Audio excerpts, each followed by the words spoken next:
dress and thigh-high jeans. She was well known across the sea. Cleopatra wigs and shiny shoes. It was clear she saw what she did to you. Street corner spotlight lights up the stage where she lives her life. Streetwalker in the spotlight each night, walking on the sharp edge of the knife. Run for the money, walk for the grab. The best you've had. Best you've had. Best you've had. Run for the money, walk for the grab. The best you've had. Lecherous men all ask her out. To most of them she says no. The paying gent she sticks to most. A wealthy man is a generous host.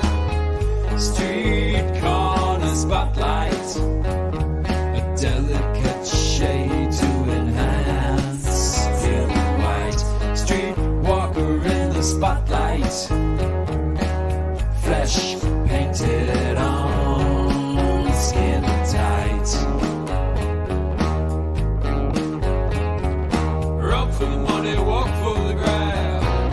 The best you've had. Best you've had. Best you've had. Run for the money, walk for the grab. The best you've had.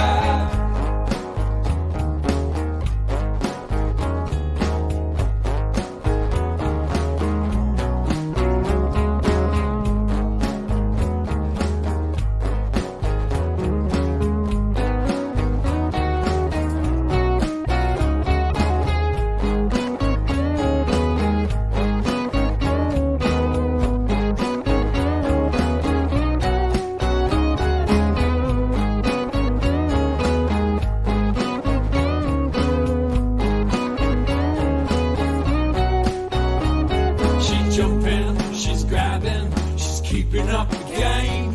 She's backward and forwards, in and out the same. With suit on and shirt on, money makes your name. She's helpless, she's lifeless, but keeping up the game. She's jumping, she's grabbing, she's keeping up the game. She's backward and forwards, in and out the same. With suit on and shirt on, money makes your name. She's helpless, she's lifeless, but keeping up the game.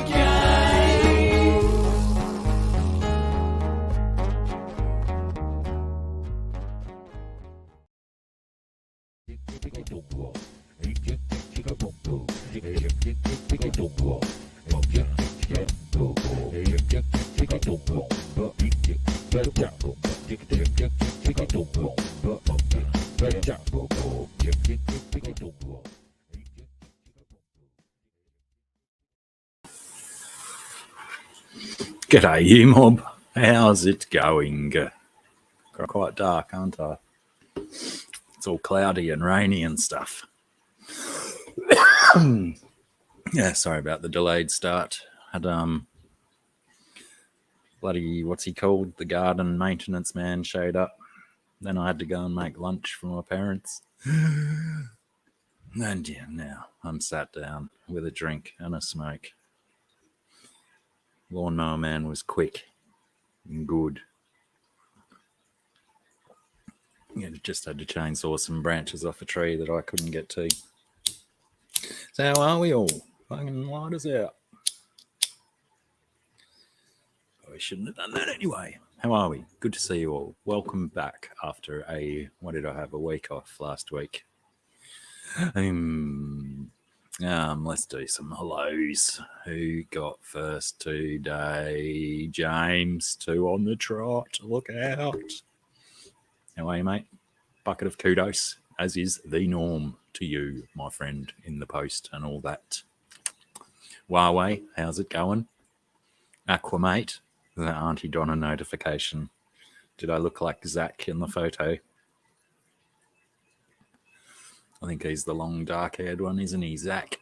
Good fun boys they are. If you haven't heard of Auntie Donna, check out Auntie Donna's Big Old House of Fun.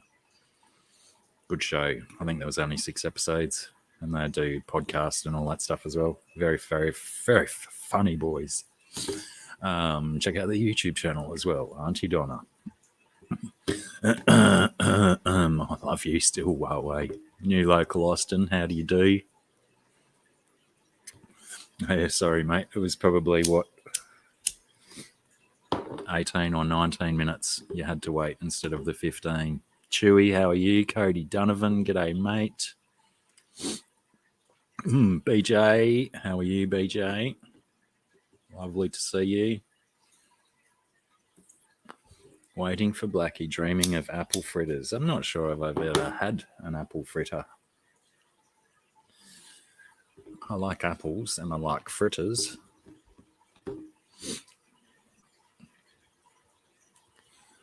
I don't make my own apple fritters, but is Michael, that's right. Michael is Austin as well. I should remember people's names, shouldn't I? When they're the same as mine. Kiwi Mamo, how are you? Kia ora. I always think I don't say that right. It's probably my accent. Two Dougs, how's it going? Oh, I think I got to the bottom, did I? I hope I didn't miss anyone. I didn't see it jump at all. Only 11 here. I probably didn't.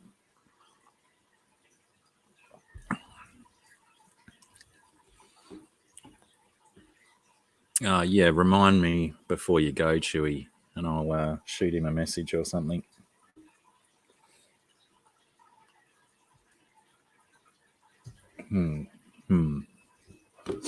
Anyway, what's been going on? Interesting times, as usual. I don't have any guests confirmed for today's show so far. I've not heard from Corvus. I've spoken to Sarah. She's a maybe, but a probably not. One moment.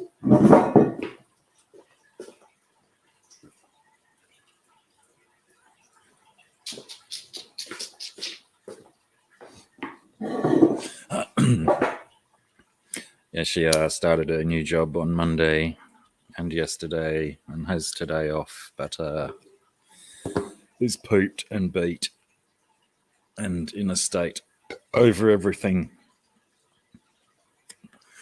So I completely understand that this is probably the last place she wants to be. Yeah, I think Aquamate left quite a while ago. I recognise that vehicle. I have my sister and her husband and Balzac visiting for a few days. They've just got here. Very well timed. Lefty, how you been, man? I've been pretty good. Up and down, but nothing too bad. Nothing too terrible.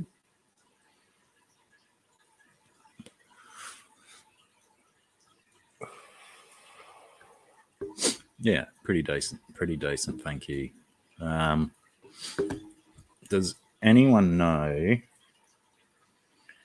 I was trying to render a new music video for the start of the stream, and I couldn't render one down small enough to play in StreamYard. Does anyone know of awesome video conversion software that will convert to an MP4 very small size? Limited to 200 megs for a video on StreamYard, and I could get no rendering below 400 meg. Maybe I just got to cut the outro off the song. It's compromising my artistic integrity and all that. Right now, Huawei, getting out of the car by the sound of it. Aquaman, how's it going? I imagine he'll come and say g'day to you shortly, Huawei. How's it going? Yeah, all right. Huawei's asking what you're doing. misses you. I am going to go greet the oldies and then Roger. Handbrake. first. Gotta give some shaky love. That's interesting, Aquaman, that you come in saying handbrake and leaving me awfully confused. What did you put the handbrake on? Ah, right. I've moved all my biros and stuff. I can't write that down. Handbrake. No, I'm going to get a biro so I can write that down.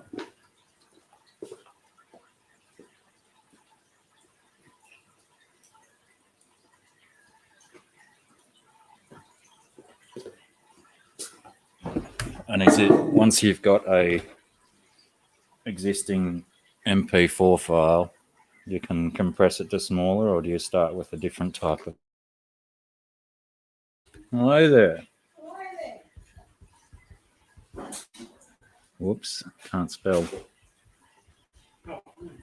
How are we?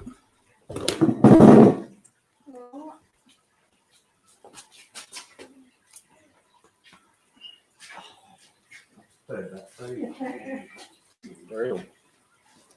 How's it going? How's the drive? Uneventful.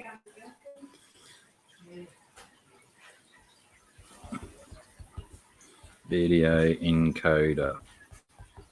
Oh, thanks for that.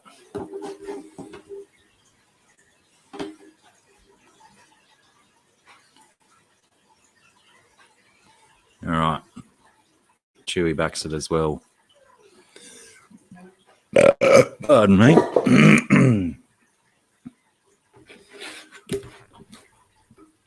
But yeah, is that like just if I started with my 400 meg MP4 file, then Handbrake will give me options to compress it down smaller, is what you're telling me. Good. I like this. I like this. It's a funny, oh, not really funny. It's not like a comedy song or anything, but it's like potentially one of the oldest songs done in my studio when I had it. I don't know why I bothered relighting that. It was finished, mate. Get in there. Yeah, so maybe next week, if I get that sorted, you'll have a new song to listen to, because, yeah, my catalogue that I've got attached to StreamYard is quite small, isn't it? Lots of repeats on the reg.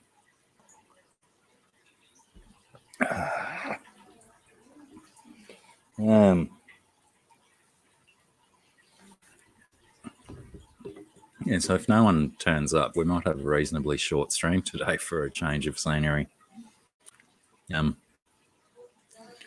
see what happens. See what happens if Corvus shows up. I'm not sure if.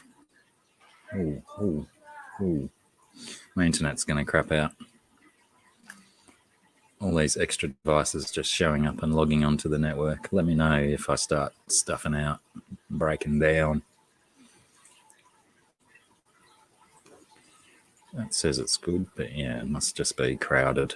The network is now crowded.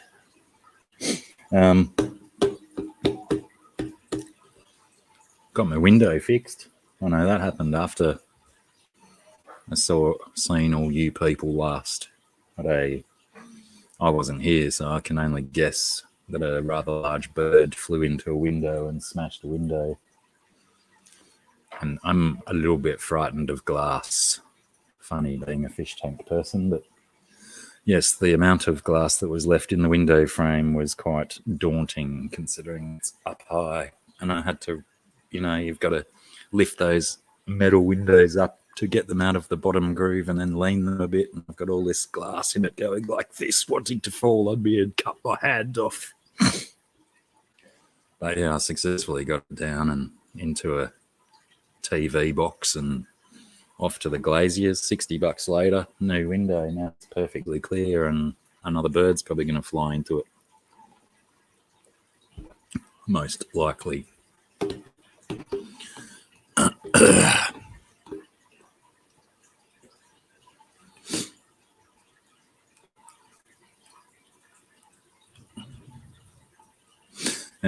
Sorry, I went off in a zone there. Bam, bam, bam, bam. What else is going on?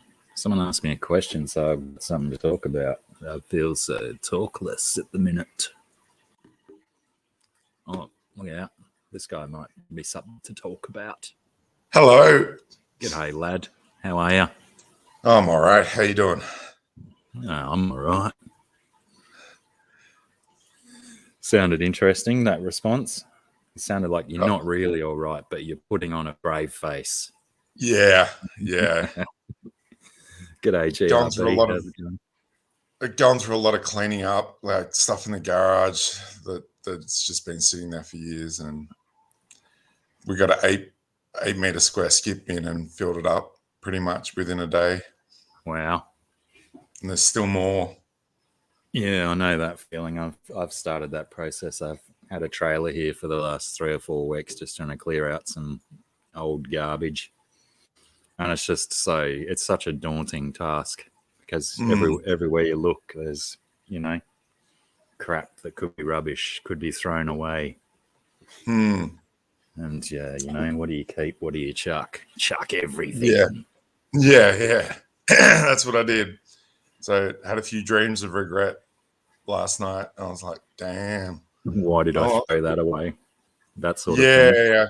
I could have gifted the stuff away. It was still in working order, but I just decided, fuck it, get rid of it. Yeah, I've tried that a few times with things on the old Facebook marketplace and whatnot, just to give stuff away. But I think I've successfully given away an electric blanket in the things that I've put up, and the electric blanket failed anyway. So, it's like, I thought I was doing a nice thing for someone and giving them a nice warm electric blanket. Yeah. I hate the things. I can't use them. I get way too hot in bed as it is without an electric blanket. Yeah, I was a bit disappointed about that. The magnetic fields do me in. Yeah, as you said, they're too hot. You add an electric blanket with synthetic bedding. Like in the first couple of years of us doing sales trips, we'd rock up at places and they'd have the electric blanket and synthetic doonas or whatever. And, yeah. Oh, gross. So now whenever we do sales trips, we travel with our own feather doona. Take your own cotton and wool blankets. Yeah, I can't sleep in anything except cotton or wool. Nice old scratchy wool blankets. They're the go. No, I can't do it. Nor can I. I was just lying. I've got 2 IKEA not fluffy, woolly blankets and sheets. That's all I have. I sleep too warm to need too much bed linen. Yeah. And then if Sarah stays, then she needs like 3 or 4 extra blankets than me. Right. So yeah, that can get sweaty and gross through the night. Having extra blankets, we generally end up just throwing them all onto her and me under a sheet or something. Why? I have watched all of the episodes. May have to rewatch the latest episode, Hero Gasm, just because there was lots of choice nudity and stuff in it. And Huey's bum, of course. You get to see Huey's bum. Have you been watching The Boys? We were having a delicate moment when we saw the first episode, saw the dick explosion scene, and just went, no, we're turning this off. Maybe when we're feeling a little bit more strength of will. What was the dick explosion? The guy who could do mass shifting shrunk down and climbed inside his lover's pants and then sneezed and then blew up. That's right. Yeah. Yeah, it's full of lovely moments like that really make you question humanity, but for the most part, it's very entertaining.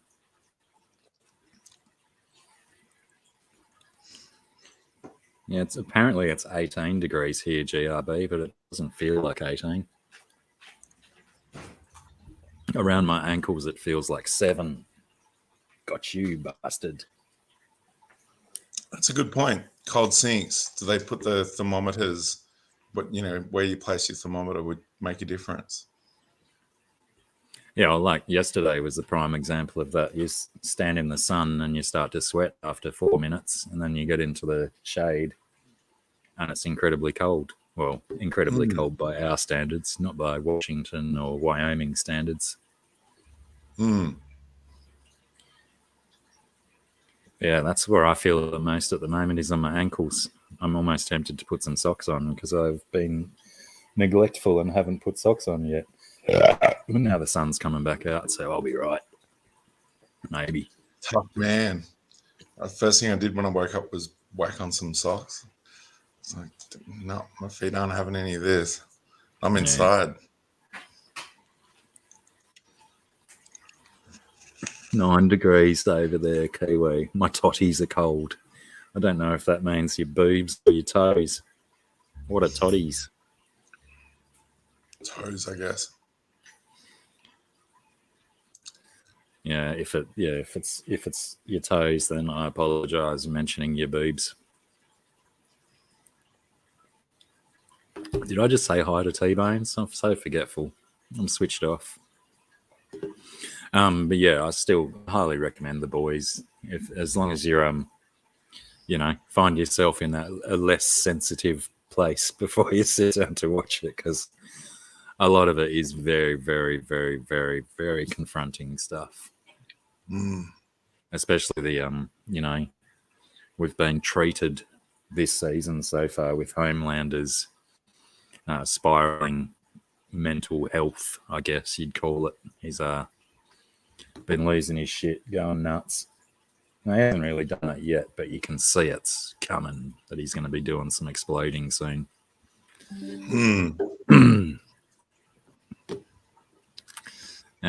What about Obi-Wan? Did you watch Obi-Wan? Sure did. That was awesome. Yeah, I enjoyed it a lot. It was enjoyable, but as the same thing with the Solo syndrome, what the outcomes are going to be. Yeah, but my argument against that is always, it's not about the destination; it's about the journey. That's right. Totally. And, totally. Filling in blanks like that is, it's all the journey. Sure, we know he lives, but we didn't know he fought Darth Vader twice. We didn't know he rescued Princess Leia. Yeah. And Brett was telling me the other day there's a comic series. I think it is a Marvel comic, maybe. Can't remember quite, but it covers the next stage of where Obi-Wan goes when he the house that we see him in episode 4. There's speculation that that's where he's off to now, that area on the other side of the Dune Sea, and moving into his nice new house. And part of that was the outfit that he was wearing. He'd changed his clothing and he was dressed in the outfit that they had him in that comic series. So it'll be interesting. No, I haven't read that comic series, but it will be interesting to see if the next season of Obi-Wan deals with that time, or whether it skips over to encourage people to go and read the comics from that period. Yeah, I'm pretty sure in like the 90s and 2000s, it was DC's Dark Horse that had the Star Wars license. Actually, yeah, I think it might be a Dark Horse comic now that you mention that. Yeah, so I don't know how the switch went, but now Marvel's owned by Disney and Star Wars is owned by Disney. Marvel will potentially have the Star Wars license if they make any more comics, which is a bit of a switcheroo. There's plenty of Star Wars comics that have been done by Marvel, and I think I have a strange feeling that Brett might have made reference that Dark Horse might be doing some more Star Wars stuff as well. But cool. My memory's sketchy at the best of time, so I'm not 100% sure if that's right. But why not spread the love around? Oh, for sure. Probably. Money. Yeah, so I thoroughly enjoyed it. My biggest concern, it's not normally me that puts holes in television shows, but I was a little bit concerned with Obi-Wan's, like he'd been 10 years rusty, out of connection with the Force, so to speak. That the whole 6 episodes seemed to take place over quite a brief time, maybe weeks, maybe months or something, but not very long. But he went from being incredibly rusty to that final battle with Vader, where he was like, doing some pretty bloody impressive stuff for a rusty old Jedi. I was like, he hasn't had time to meditate and become one with the Force again. But all of a sudden, he's gone from rusty to, heaving massive amounts of rocks at Vader and stuff. That's the Jedi's hypocrisy. They believe in being calm and centered and all that, but as soon as Vader started throwing some passion at him, Obi just picked it on up and kicked it up a gear and threw that passion back at him, Yeah, I like it. I like the explanation. It's better than any that I've come up with, but yeah, I'm sure it would have been an incredibly passionate moment for him to be so threatened yet still be able to defend himself so well. Because that was a pretty bloody awesome battle as far as battles right across the Star Wars goes. That was a very impressive lightsaber battle. A lot battle. Yeah, a lot better than a lot of the movies ever showed, which is saying something, Yeah, it's very good. Very, very good. I had rewatched the first 4 episodes before episode 5 came out. So yeah, maybe tonight I might sit down and do 5 and 6 again. But yeah, I've also been doing redoing some, but watching video game movies of the Star Wars series. Oh yeah. Some of them are fantastic. Like Fallen Order is a brilliant movie. Battlefield 2, the Inferno Squadron movie, that's fantastic. That's a great story. G'day, Fishymon. Exactly. Why didn't he kill him when he had the chance? That was Vader's best taunt. You should have killed me when you had the chance. But he still won't. He still won't kill him. No. Only because we're saying what happens in the future, the near future. It's more than that. It's the puritanical light side's desire to let people punish themselves in their own mental prisons by not dispatching them and giving them finality. Another awesome thing to come out of it was we have mention of, now I've lost his name, Voss. Not Voss. Who's the dreadlocked Jedi? Quinlan Voss. Yeah, Quinlan Voss. Yeah. He's here now. We know he's still alive, and he's been a mystery for quite a while. And the fact that I can't remember her name, Nara or whatever it was, the Imperial defector. When Obi-Wan says, Quinlan Voss has been here, and she just basically brushes it off and goes, oh yeah, he helps out a bit. He comes around now and then, sort of thing. And it's like, you don't mention a prominent name like his in a TV show unless we're going to see him at some stage, whether it be Obi-Wan or a different show. Yeah. So yeah, that'll be pretty cool. Oh yeah. Yeah, he's he had, I think, a few stints in Clone Wars, the animated series. He's a pretty wild Jedi. Pretty wild indeed. So yeah, it'll be awesome to see what they do with him, how they fit him in. What's the other one? Andor, Cassian Andor. His show starts in September, I believe, or August. That'll be our next foray into Star Wars television. That's their gritty noir detective style Star Wars show. Do you know the character Andor? No, not familiar. He was the male lead in Rogue One. Right.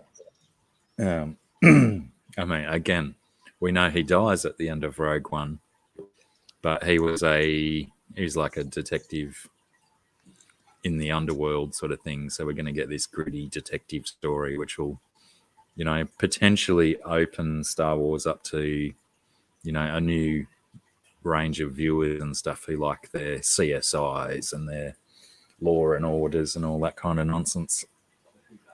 The whodunits, exactly.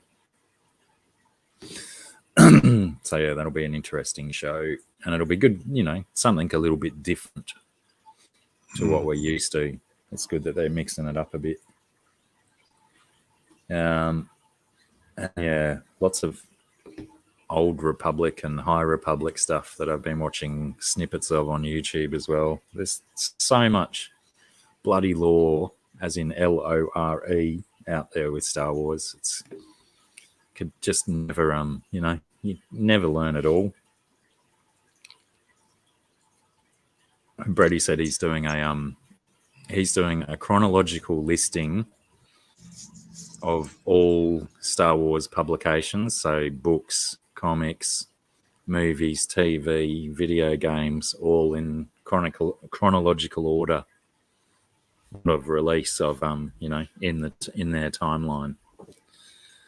What a mammoth production that would be. Rick Brewster, was he the one that always stood still while he played? Dead still the whole show? Maybe walked around a little bit? Or was that his brother? Because the two guitar players in the Angels were brothers, weren't they? Rick and John, I think. I'm really scraping at memories now. I think with the Star Wars universe, it's something that to get immersed in, not necessarily keep track of all the tabs. Just sink into it. Say that again. It's something to get immersed in. You just get involved with the how it is, and if you want to be real nerdy about it, you can connect all the dots. But it's just it is deep. There's a lot of stuff going on. They're really going to start throwing curveballs, like especially with the layer stuff, when they start showing parallel activities. So instead of it dealing with you've got a chronological order coming up, but what happens when someone goes, oh, there's two branches and these are happening simultaneously? Where's the brain going to go then? I'm not 100% sure of the timeline with Andor, but if it's before, well, I mean, obviously it's before episode 4, but I'm not sure how far before. But there's a fair chance that it could be just as Leia is becoming, involved much more in the Senate and stuff. So we might get a bit of a 16 to 19-year-old Leia in Andor. Yep. That'll be interesting to see. And Bad Batch 2 is coming out at the end of the year, I believe, as well.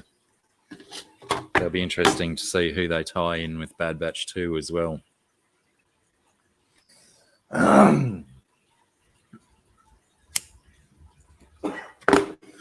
Speaking of game videos as well, computer game videos, I watched this horror one the other day called The Quarry. You heard of that? No. So I was watching, like it's a summer camp kind of horror movie. Good old classic setting for a horror movie. And I stumbled across a video of all the kills from the game. So I was watching that. I was like, watch the first 3 or 4 cutscenes of these particular kills. And then I thought, oh, this is a really cool concept and quite dark and scary. So I thought, yeah, instead of just watching the kills, I'll go and watch the whole movie. Now you are in the position of different characters, but it's like a choose your own adventure, and there's multiple different outcomes to the game, many different possibilities along the way. So I thought, yeah, this will be a fun movie to watch. So I popped the movie one on, and I was 27 minutes into it before I realized that the entire video was 5 hours and 55 minutes or something long.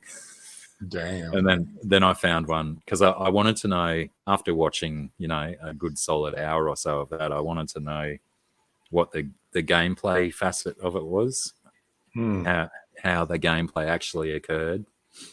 So yeah, then I found another one with the gameplay included, and it was like almost 8 hours long.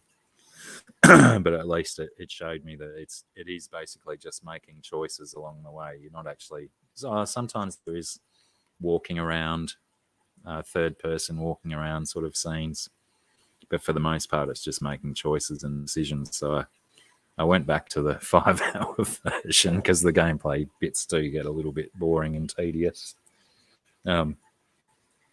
And yeah, I think I may have finished it, but I might have half an hour or so to go. It's quite hard to watch the whole lot in one sitting, which I don't think I achieved. I had to do it over a couple. But yeah, it looks pretty good. It's well acted, and it's nice and scary as well. And some of the kill scenes are very bloody. The Quarry. Quarry's cool.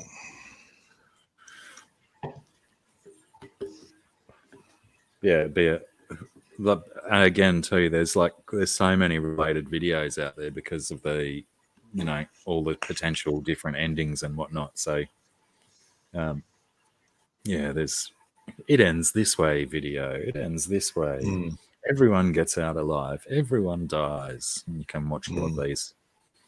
I don't know how long they are, but yeah, it's quite entertaining.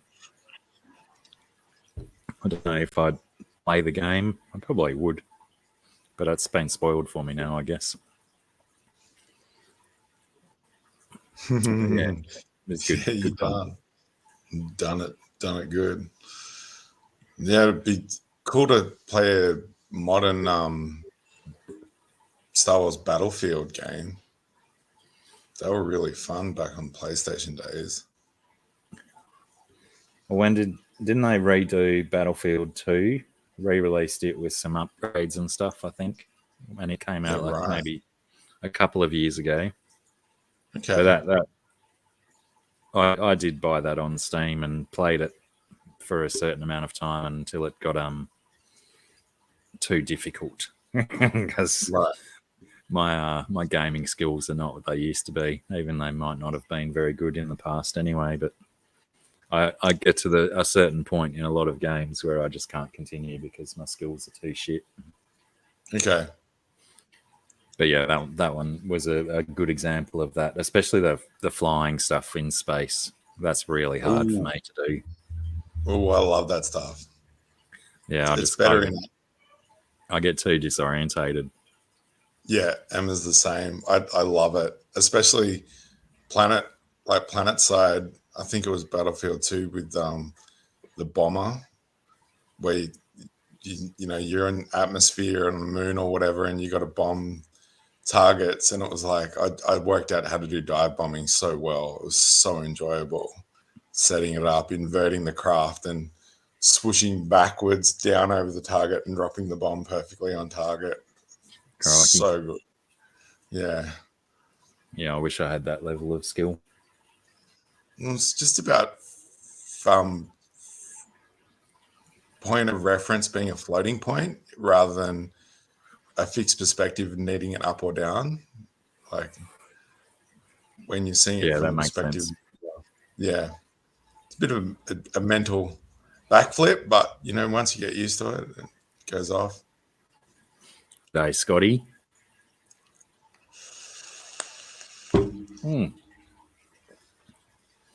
When you have a drink and some of it goes in your eye. Lovely.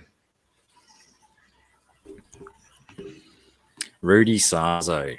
Wasn't he the bass player for Whitesnake? Crikey. I'm really testing my memory banks now.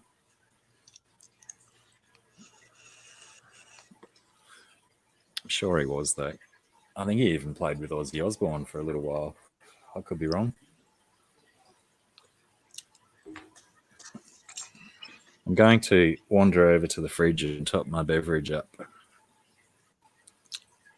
I haven't eaten anything today, so this stream could get real interesting if I'm not careful.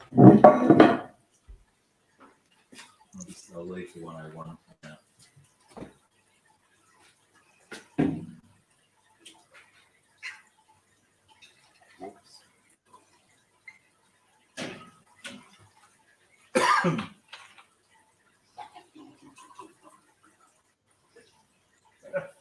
Well, that's another thing I threw out yesterday. Was a German Panzer 116th tank that had a airsoft cannon in the turret that was disabled. And I was like, yeah, I hacked apart the turret to get at the mechanism because it was all glued shut, and found the switch that was disabled, and then worked out that they'd the factory in China had just basically done the quality control, and any of the defective cannon tanks, they just went, oh, we'll just glue the switch to the off position and on-sell it to countries like Australia where the BB shooting capability is illegal. So I hacked that thing apart and found out the problem and got it sort of working. I had to manually load each bullet, and it did work, but I was like, and I even had like a sound chip in there for the real Panzer sounds. Nice. You drove it around, and a smoke machine, early vaporizer on the back of the tank, little fogger going pop, pop, pop, pop, pop, pop, pop. Just for exhaust fumes. Yeah, just for exhaust. It's pretty amazing. But I just went, no, fuck you, out of here. I want to make money and buy something decent somewhere else. And yeah, fuck the tank.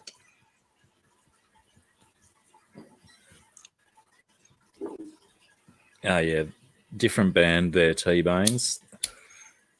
I think, didn't they, when the Australian band, The Angels, released records, I think over in America, they released them under a different name because there was already a band over there called The Angels and Angel. I think, again, really testing my memory banks today.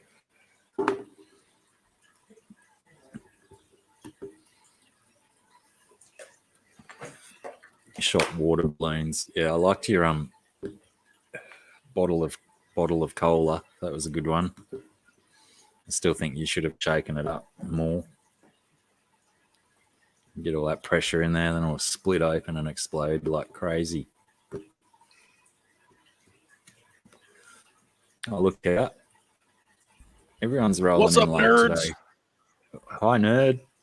What's What are we going on? doing? Hello. On Quartermain? What's happening? What are we doing? We're Man, having a talk. I think Huh? my internet's going real shit because you guys are all blurry as fuck. Am I blurry? Oh my god. No, you're not now, actually. You've cleaned up. We can't live in this nightmare of blurriness. No.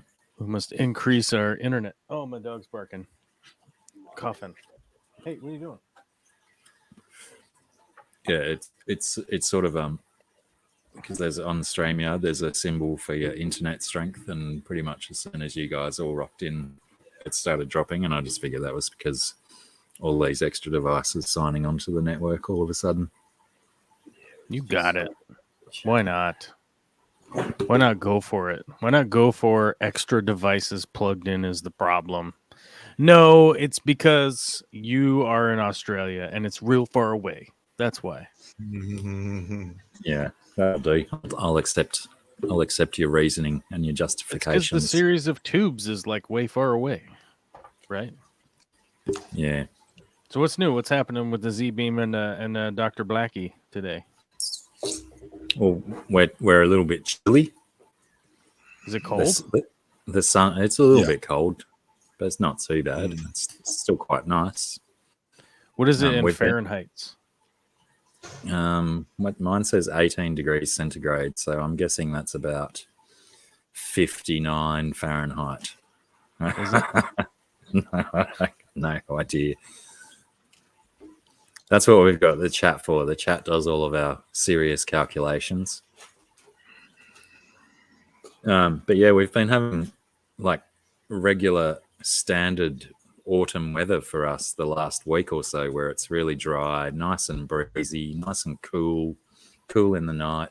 It can be quite warm in the sun during the day.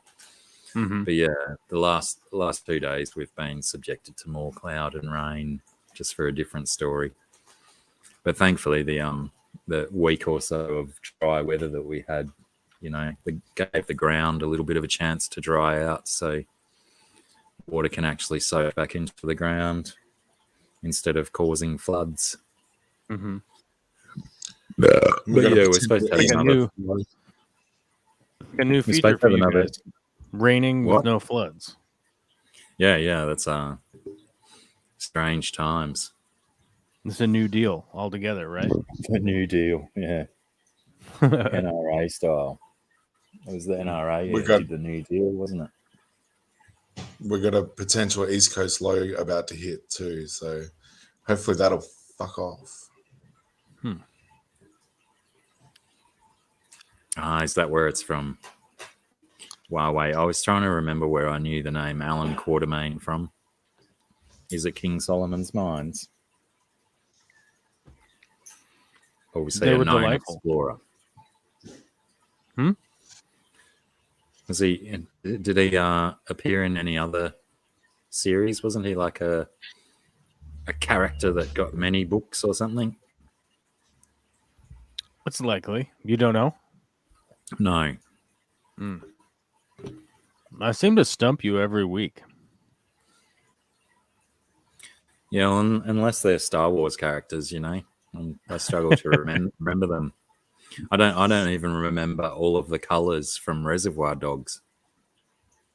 I know there's no Mr. Black because everyone. Is there an R2? Is there an R2B2 or an R2F2?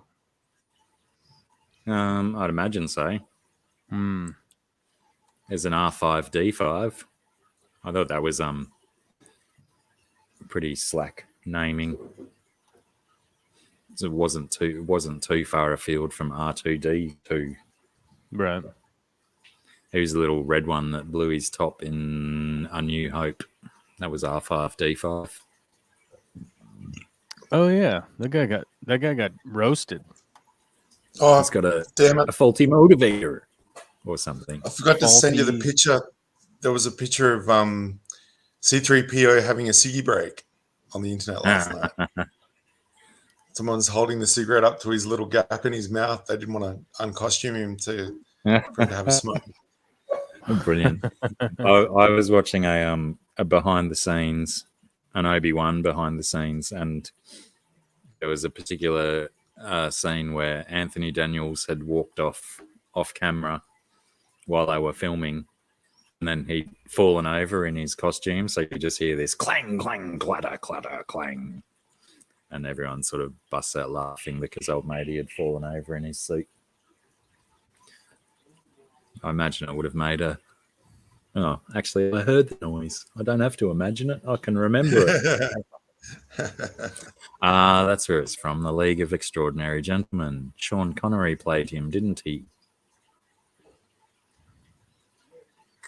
I believe that was the case. Oh, another good one too is Umbrella Academy. Been watching that? Hey? Such a good show. Haven't seen any of it, Z-Bang. No, Emma did. I was like, no, I'm going to sleep. Right. My dreams are more fun than some shows sometimes. Oh, that's a pretty good one, though. Give it a chance. Okay. I mean, there's a dude in it with a goldfish bowl and a goldfish in it for his head. Yeah, right. He's not one of the main characters, though, but it makes it interesting. Actually, I think if you scroll over the Umbrella Academy on the Netflix. I think that's the picture you see is the dude with the goldfish bowl for a head. Yeah, right. What's the link, Huawei, between Umbrella Academy and Resident Evil? I don't know enough about Resident Evil to know what the link would be. Umbrella Corporation was the ones involved with the zombie bioweapon. Yeah, It's right. true. I got a God, man. The original Resident Evils. Did you guys play those? Nah. It was a very frustrating game. Yeah, that's why I hated it. I tried it and just went these forced perspectives and this janky D-pad on PlayStation 1 trying to move in this forced perspective was just like, this is just a game about frustration. This isn't gameplay. Well, and on top of it, there really wasn't anything that was like that scary leading up to it, you know? No. And so it was kind of one of those things where you're like, you got addicted to trying to beat it, right? Mm. And so you'd be playing, and then the next thing you know, it's like 2 a.m. or 3 a.m. or something, and it's super dark and everybody's asleep. And you finally beat that thing and then move on to the next part and realize you just get murked from out of nowhere, and you're like not necessarily freaked out, but like freaked out by dying all of a sudden. You know what I mean? Like, God, no, you know, and then you wake up the house, you know. Mm-hmm. People are trying to sleep.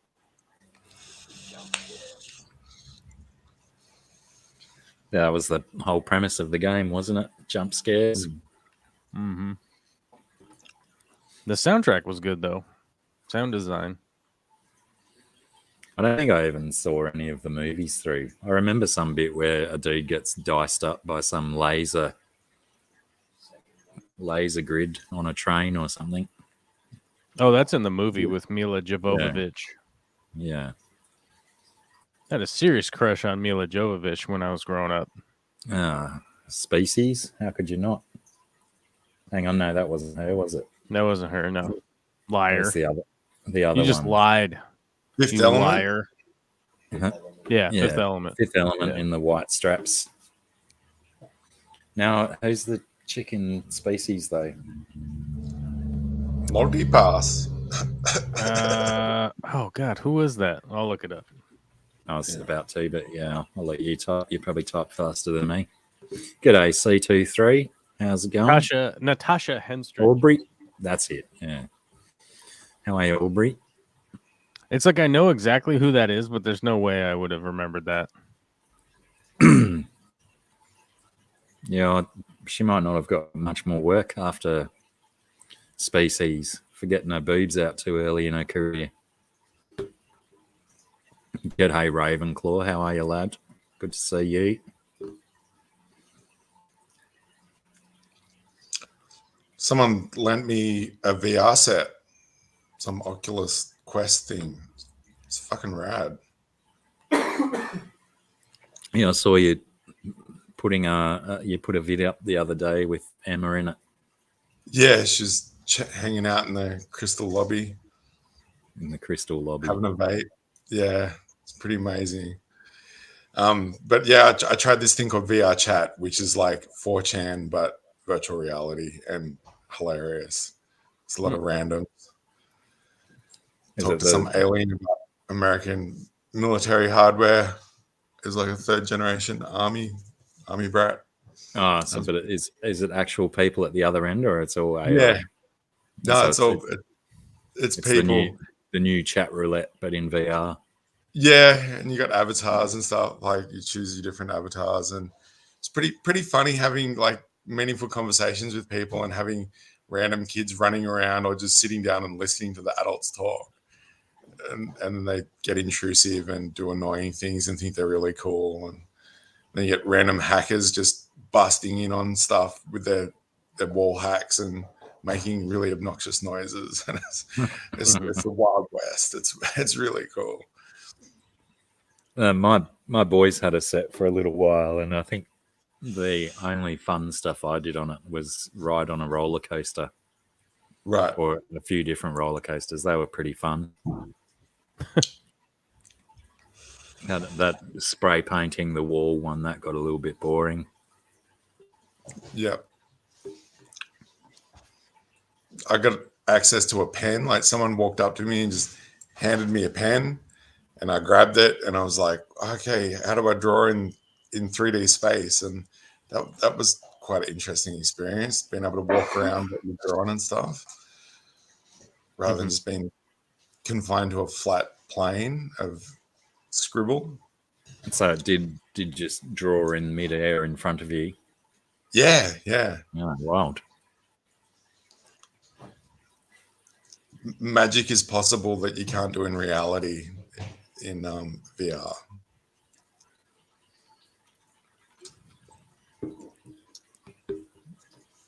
Huawei says VR chat is what the metaverse wants to be.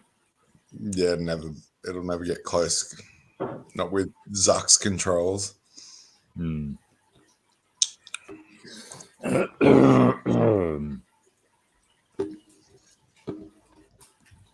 was pretty endearing having random people come up to you and go, I really like your voice. Can you be my friend? And I'm like, I'm using a friend's account.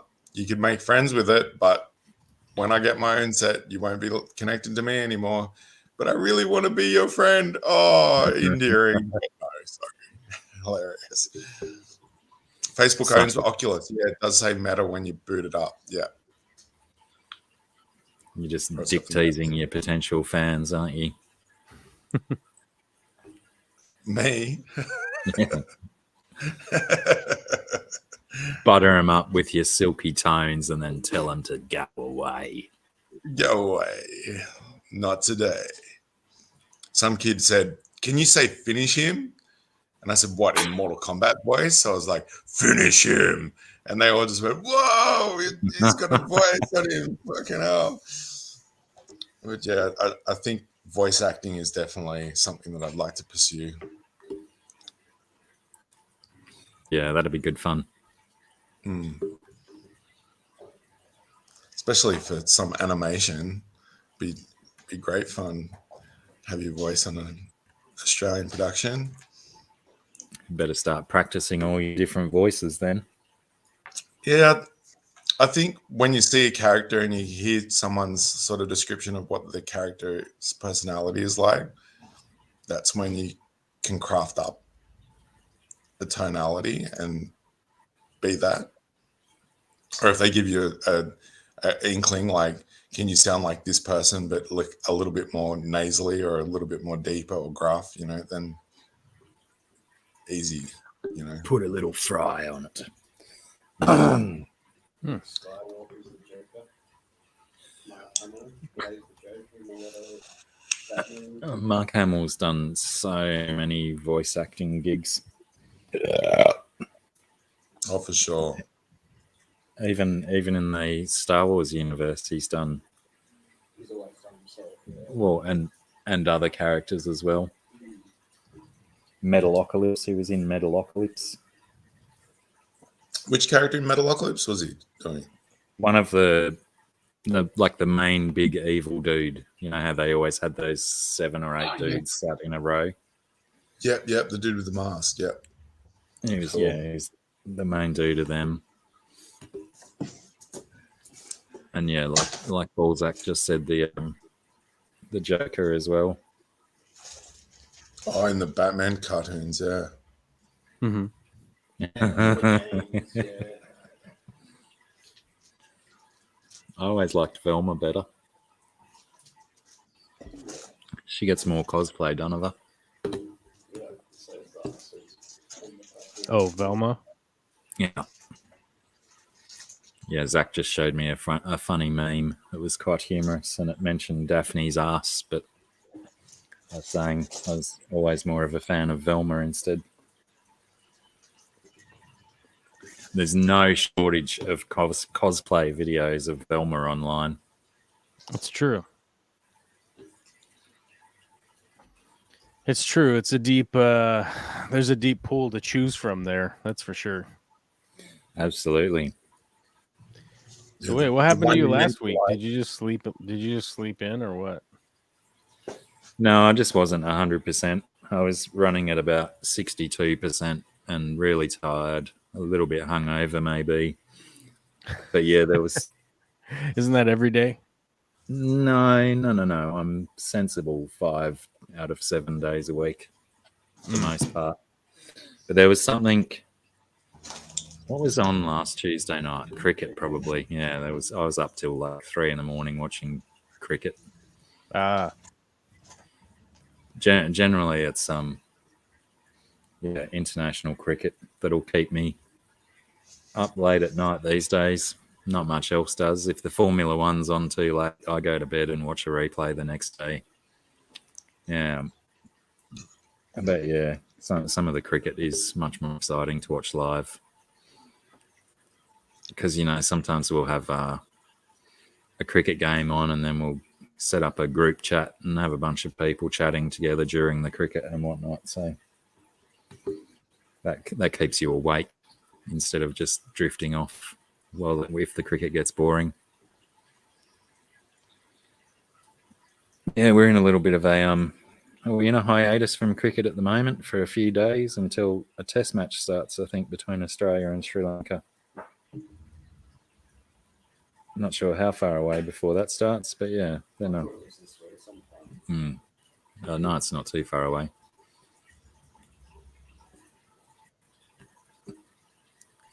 When the Angels naming? You guys still going on about that? The Angels. Yeah, court. Good old fun court. I'm going to go and wrestle a crocodile and get my socks because my ankles have turned to icicles. Move.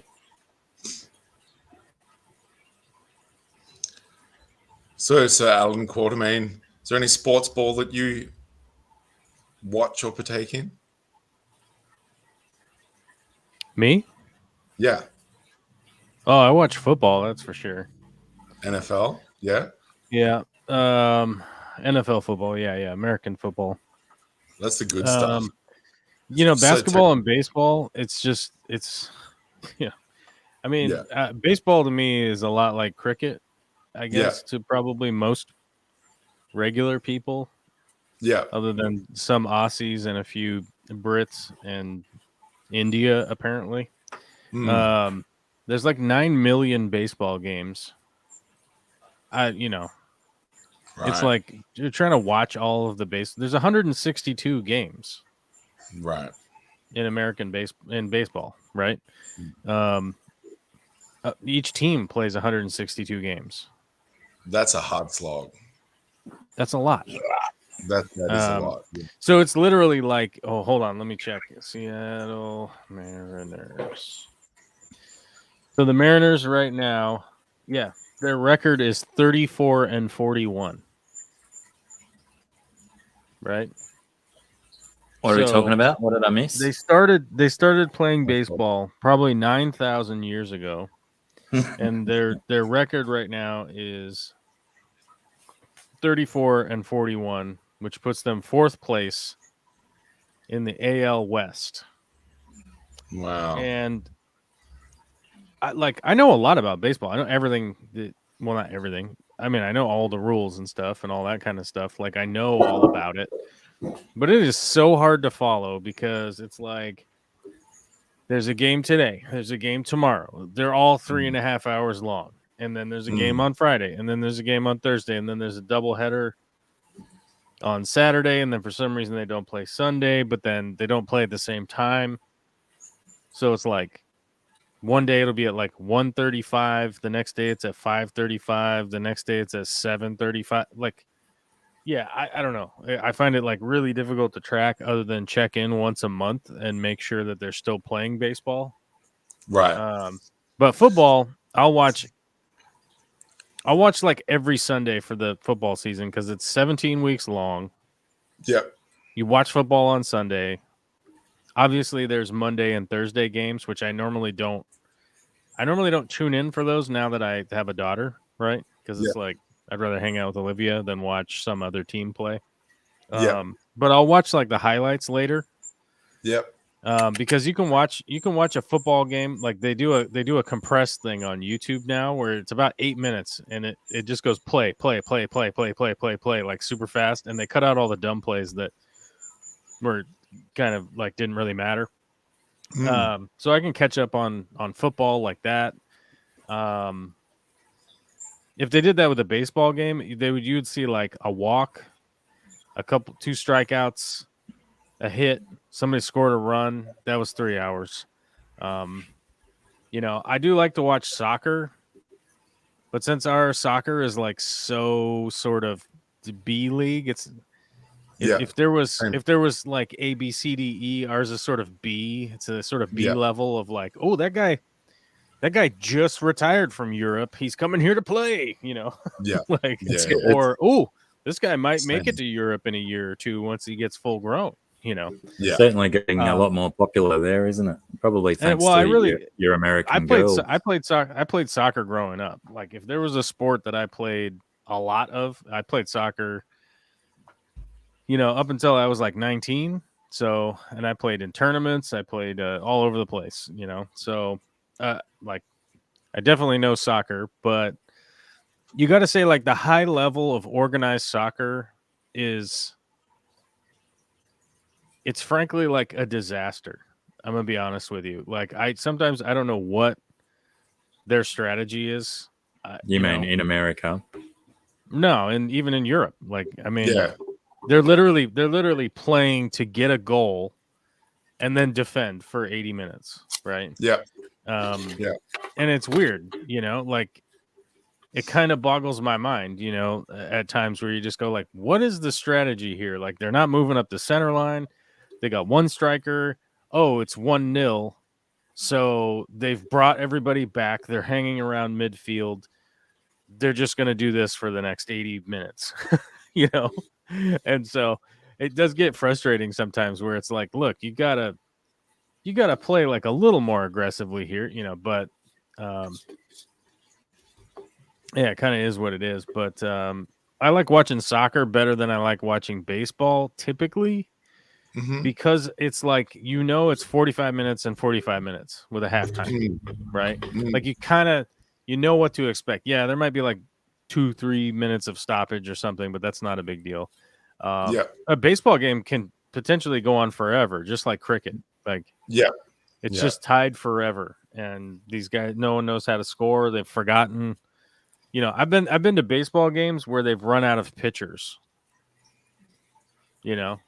So they need to like bring in guys that don't pitch. It's like they bring in like the left fielder, and he's just out there like throwing ducks out there to hopefully like somebody hit a dinger off of it, and just end the game. I like hockey a lot, but it's really hard. Traditionally it's been really hard to watch hockey because we just got a hockey team in Seattle. So it's becoming easier to watch hockey now. But it was always like super hard to figure out like, when is Pittsburgh playing? I don't know. They're playing on East Coast time because that's where they live, and then it's not aired here, like, so it's just crap like that.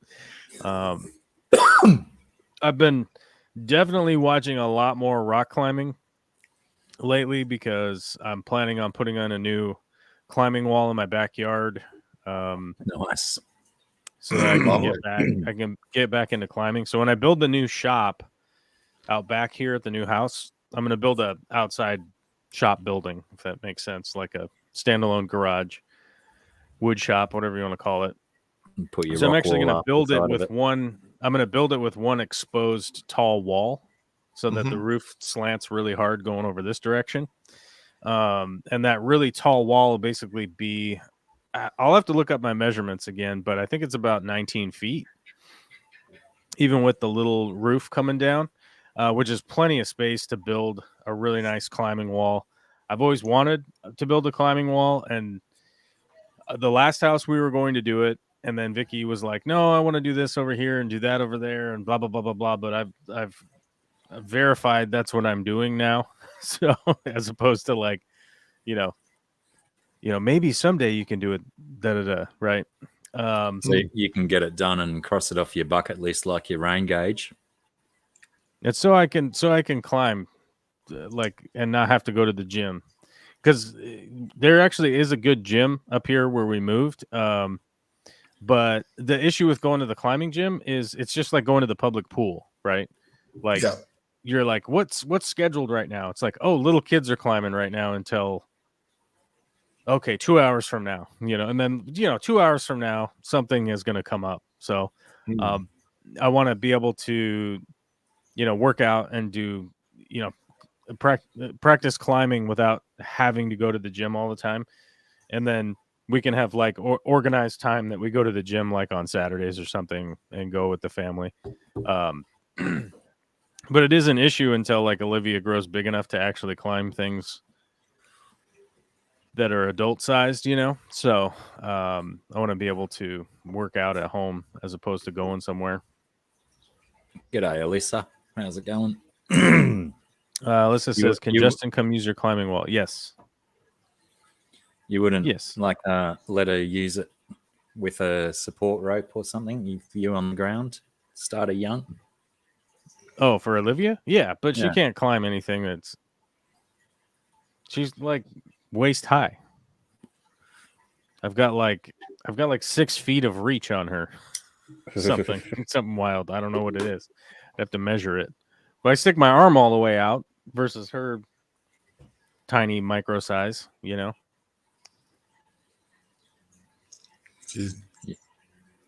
I do have goals. I have goals for her to be. I have goals for her to be a professional rock climbing astronaut that plays guitar real well. Nice. Kick ass. Which, dude, I got to show that to you. Check this out.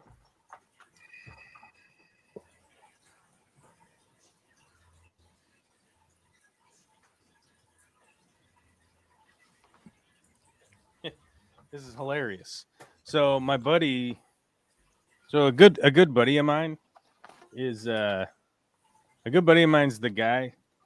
Just as an example, he's the guy who taught the Pearl Jam guitar player how to play guitar back in the day. Mike McCready or Stone Gossard? Yeah, McCready. And so listen to me with the he was names like, he just brought by a guitar for Olivia, right? I don't know if you guys can tell the proportions on this. It's like it's smaller than it's like a 2/3 electric guitar. Yeah, right. Sweet.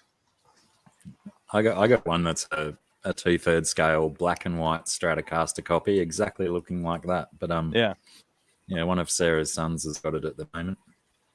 I only agreed that he could bring it by. Oh, and hold on, I gotta show you this.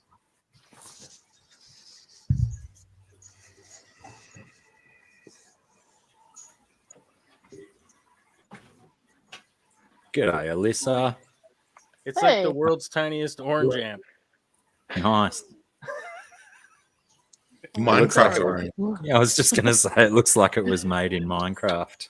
That's awesome. I can only play for a little bit. I'm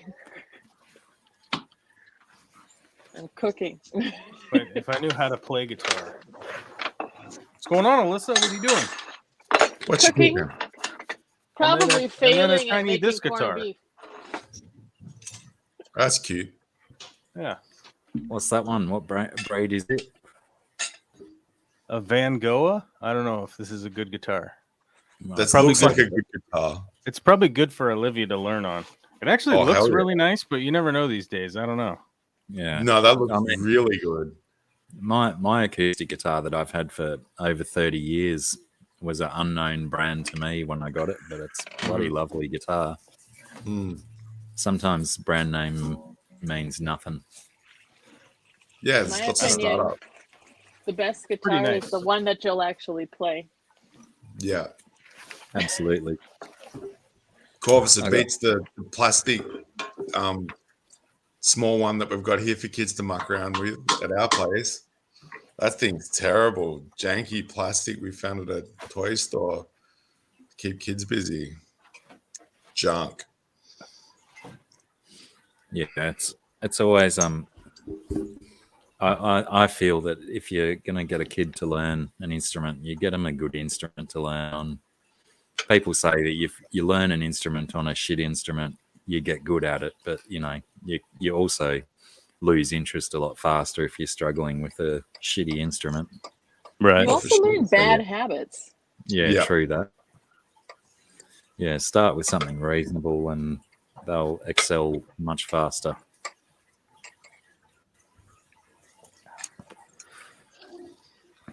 But I don't know if you guys.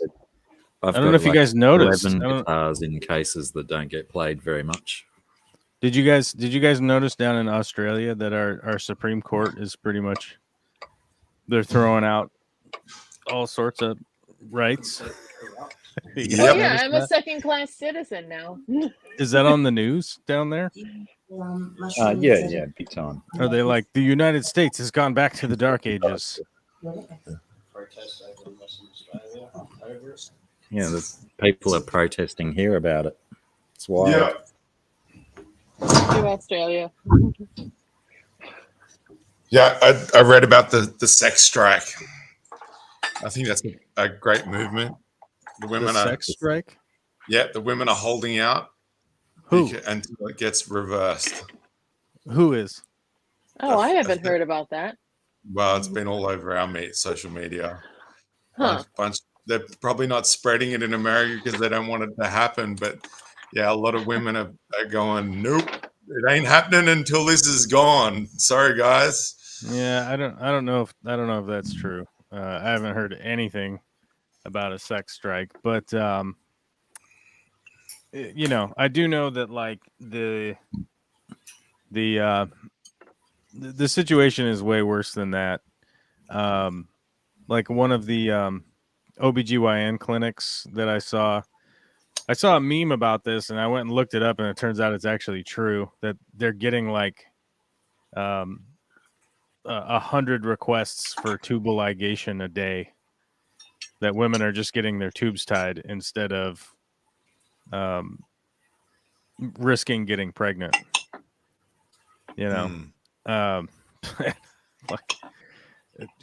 That's insane. That's insane.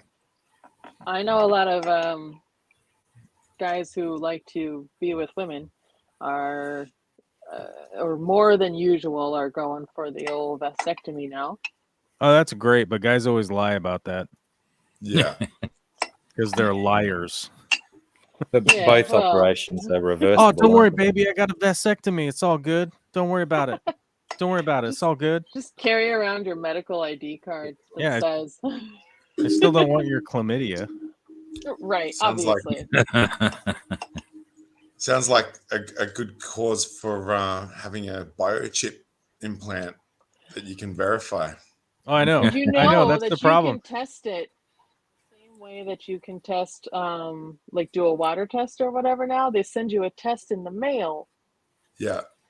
And you can to see if you've got the little swimmers or not. Oh, right. You're just yeeting into a cup and then seeing if your sperm. You can test it with a little dip. Yeah. Find out. That's full on ridiculous. I mean, I guess that's full consent, right? I guess if she's testing your just to see if you have sperm in it or not.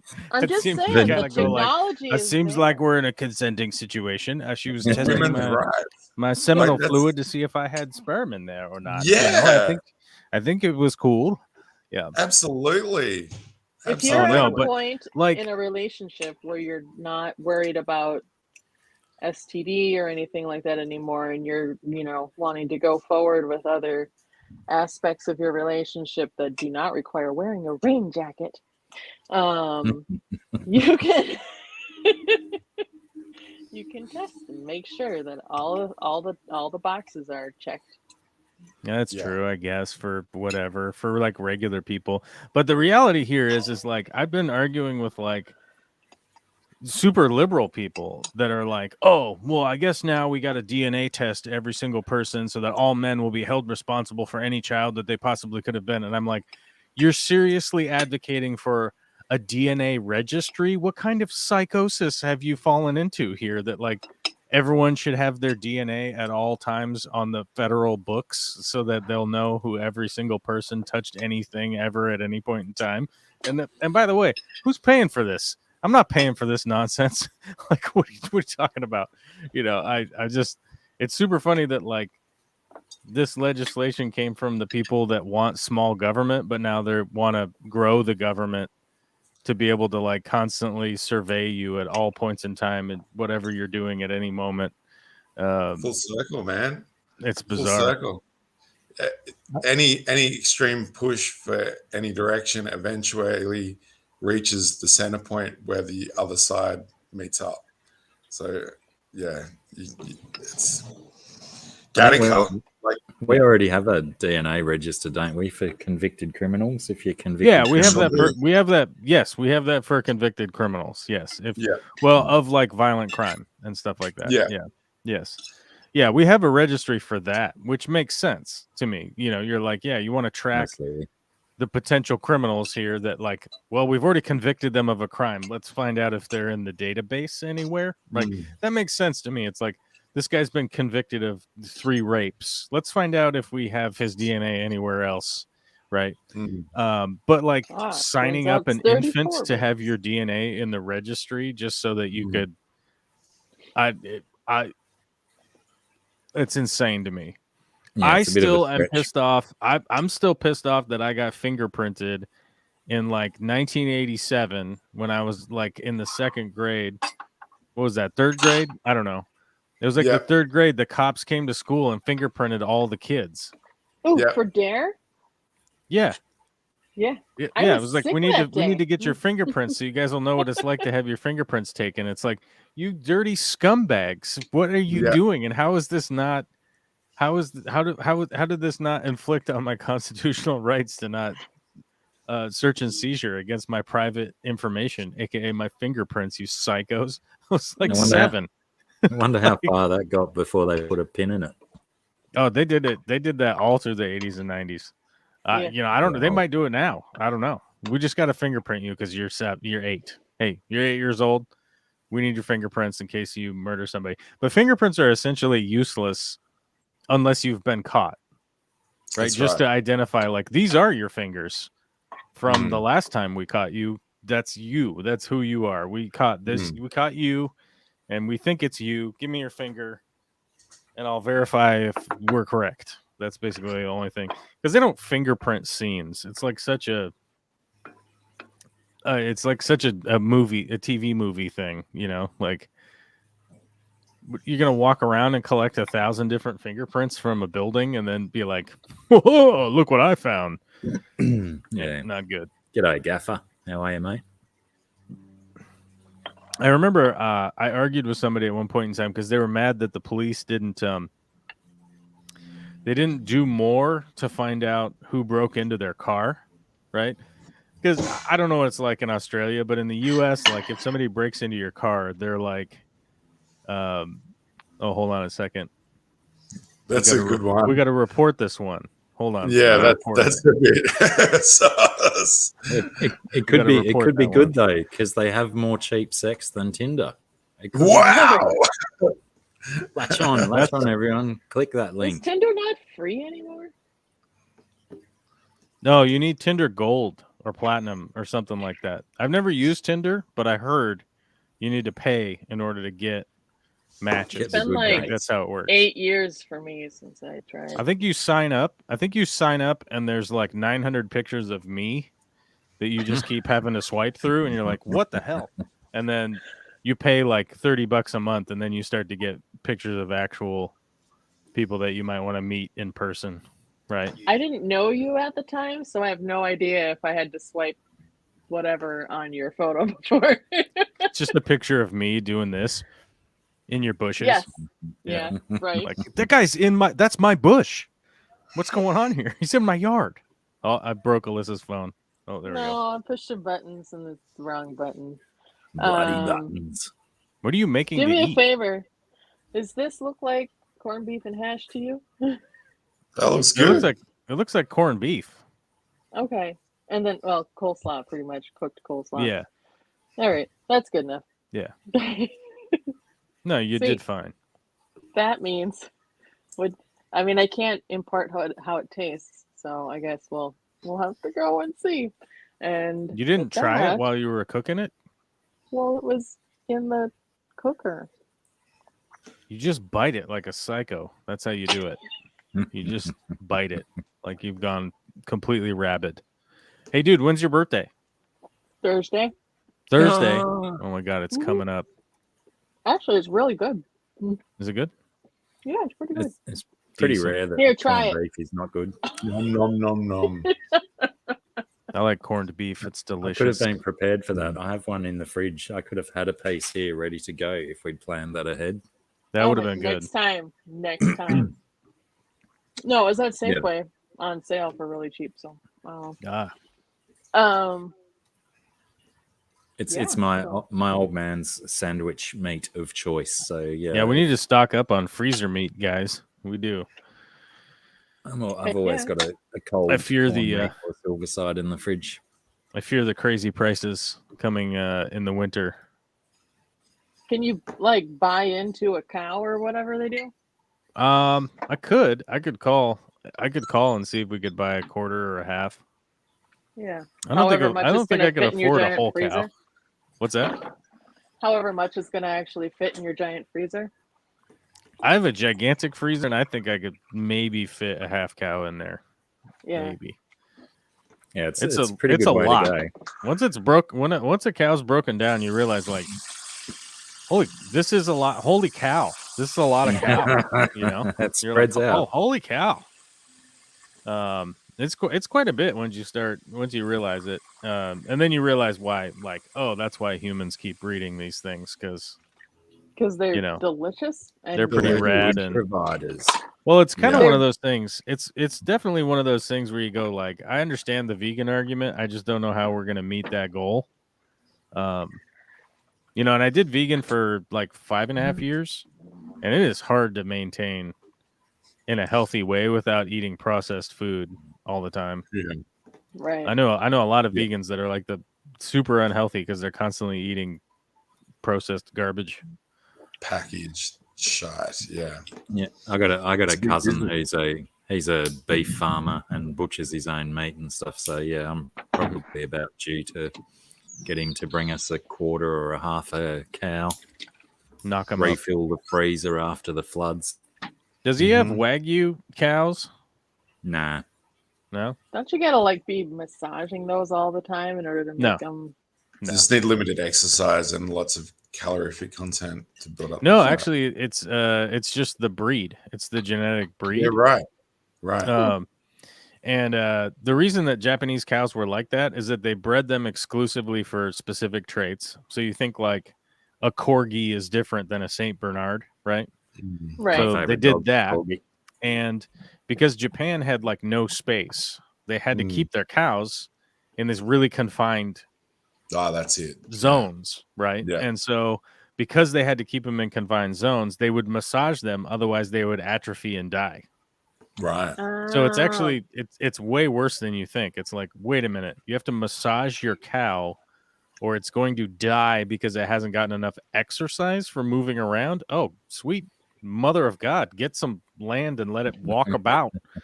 And then they had really high fat content. As most Americans go, it's because they were feeding them rice. And it's well, yeah, but they were feeding them the wasted rice that they would rinse and make sake out of. So they were basically feeding this waste rice to cows because they wouldn't eat it themselves. So it's just you just had this stuff and cows would just eat, it's here, cow, eat that. And the cow's I'm okay. I'm stuck in this box. I guess I'll eat what you're feeding me. So it's Kobe beef is not exactly... It's not exactly what it's cut out to be. It's kind of the most unhealthy cow that you could find. So it's so brutally marbled with fat. But the Wagyu strain is the genetic cow that they specifically bred, and they raise those cows in the United States and Australia. I think New Zealand has some now. But yeah, like California Wagyu is the Kobe beef, but it's raised in America. And Check it out. only Kobe beef is actually Kobe beef. It's if it's I don't think it needs to be raised in Kobe. I'm not sure, but it has to 100% be slaughtered and butchered in Kobe, Japan, which is like you're paying an extra $100 a pound just so some Japanese guy cut it up instead of some Aussie or American or Mexican out here, you know, or Colombian or Peruvian or whatever. Well, Do you guys? Oh, we talked about that one time. You guys have a lot of immigrants in Australia from South America, right? We're all immigrants down here. Well, that's true. Oh, you got to go eat, Alyssa. Bye bye. yep. Bye. Enjoy your I love dinner. you. Oh God, don't leave. Oh, Yeah. she left. Huh? What is with that sweet door you got back there? Where are you? It's sparked. It's come off the hinges, and yeah, I got It's to like take a it all crazy apart. closet door. What are you? Are you outside the closet or inside it? I'm in the lounge room. Oh, Big door Oh, that's there. actually- It's a big okay, L-shaped room. that's nicer than Z-Bane I was came- envisioning. I thought you were like, in like a cubby or something. Z-Bane came out of the closet years ago. We all know this. No, we don't lock them in there. No. Free yourself. Free yourself from the judgment of intolerant people. I'll get a local Wagyu steak next time we stream, or in a stream in the future, so I can show you off the nice MSA 7 to 8s that we can get from the local supermarket, because they're quite good, and they're pretty well priced. Like, considering if you went to a restaurant and ordered one, they'd just charge you through the nose for it. It's Oh not yeah, it's worth it. ridiculous. It's No, stupid. that's the thing. Like you can get a good Wagyu cut. I don't know, for like $20 or whatever. You know what I mean? A pretty big steak. Feed a couple people, or Yeah. or one crazy person. You know? Yeah. Definitely feel it. Oh fuck, that hit Yeah. me in the heart, you know.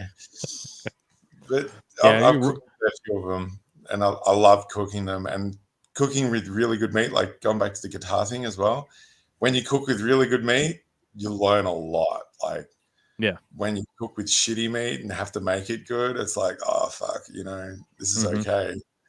But yeah, learning how to cook Wagyu is pretty Yeah, good. I Thanks to mean, you know what's funny is I've cooked. I don't know if it's funny, but I've cooked so much meat that it's like, I was 5 years I was vegan and I was cooking like $80 fucking entree steaks for people.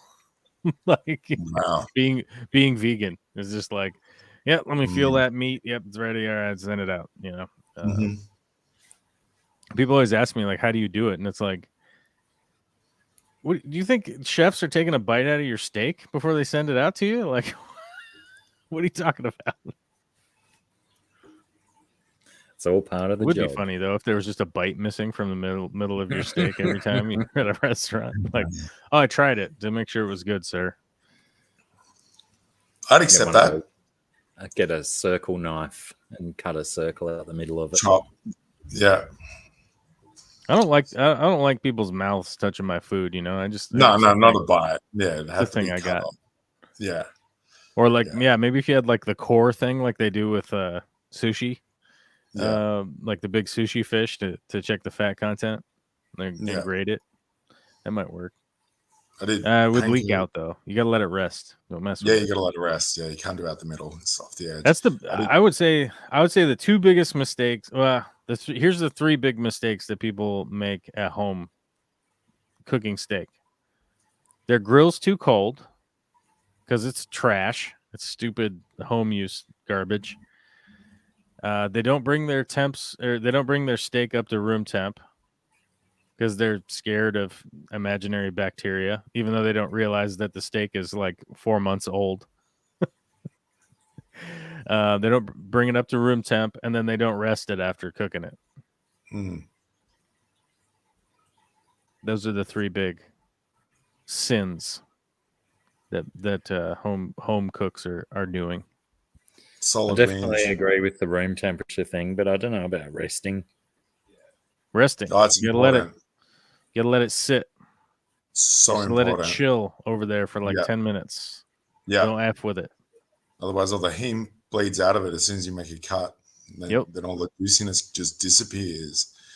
And the other thing that's really important is decent steak knives, because if you're using those crappy, that don't matter. You got teeth. You can make it. Yeah, I know. If you don't have a nice knife and you're not cutting nice slices, you're pushing pressure on the meat, and all the juices are getting pushed out of it. And it's just like, no. That just means you have to eat it with your face, like a crocodile. Yeah. We Not got an alligator. Don't do it like an alligator. Do it like a crocodile. One of my sisters found Victorinox, Swiss Army knife brand steak knives, because I was telling her about my favorite steak knife that I'd ever used in my life was a Victorinox one. Yeah. And she found a shop selling them, so she bought us 6 of them. So like Vicky found awesome steak knives. G'day, Byron.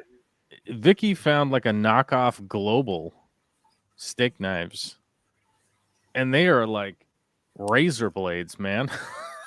Like, it's the first time she's ever bought a nice knife, and now there's like 8 of them kicking around in our in our silverware drawer, and it's like, oh, let me grab a steak knife to cut this thing. It's like shink. I'm like, holy crap, like, what is this thing? The steak knives are normally dull as hell. Yeah, you got to work for it. Yeah. But yeah, a quality one is worth its weight in gold. Who's Byron Lumley? Byron Lumley is Byron Lumley. Anyway, Byron. Yeah, how to cook starter pack. You need to rest your meat. Yes. Relax. You need to relax your meat.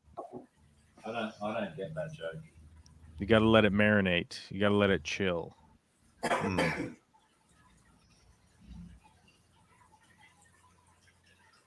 Order a steak in Argentina and a plate full of beef gets delivered.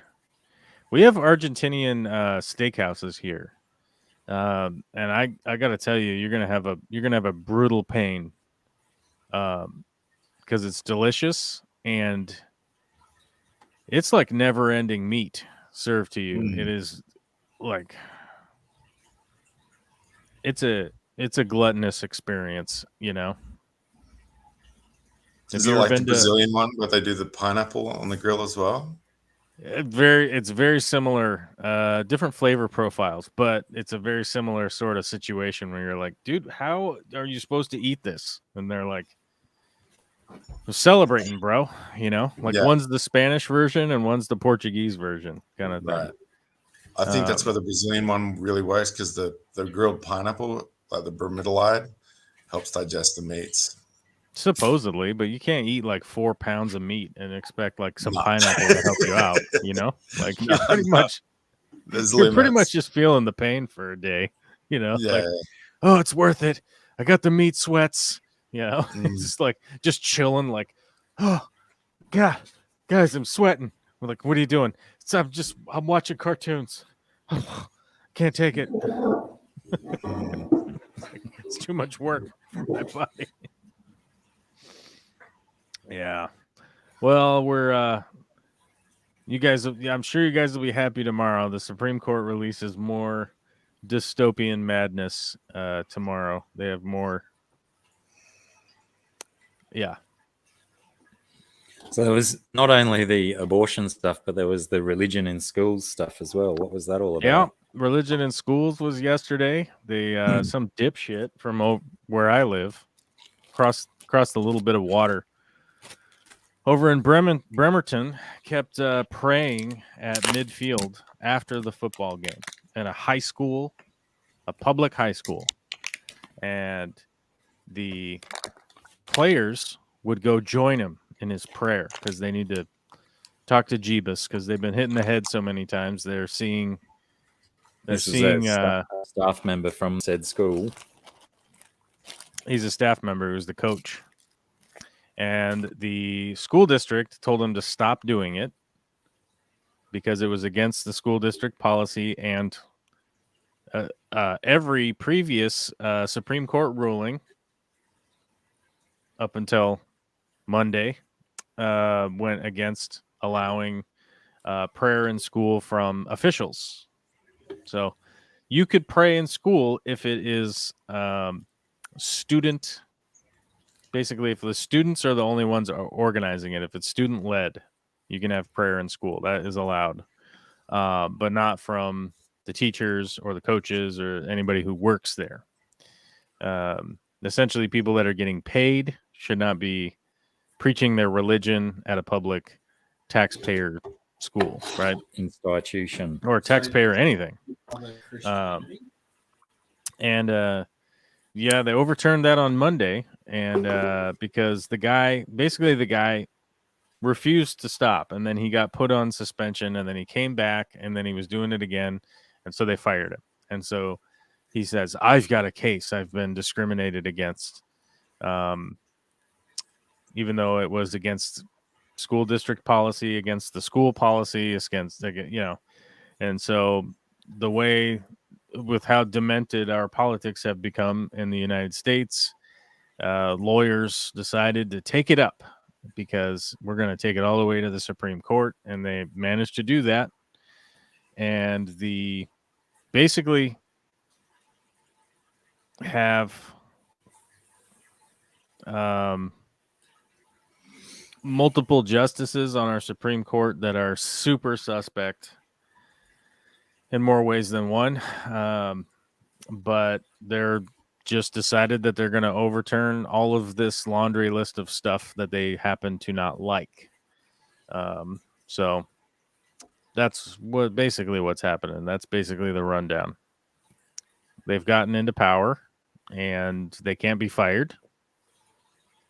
They can be impeached, but you really that's a lot. There's really not a whole lot of precedence behind that either.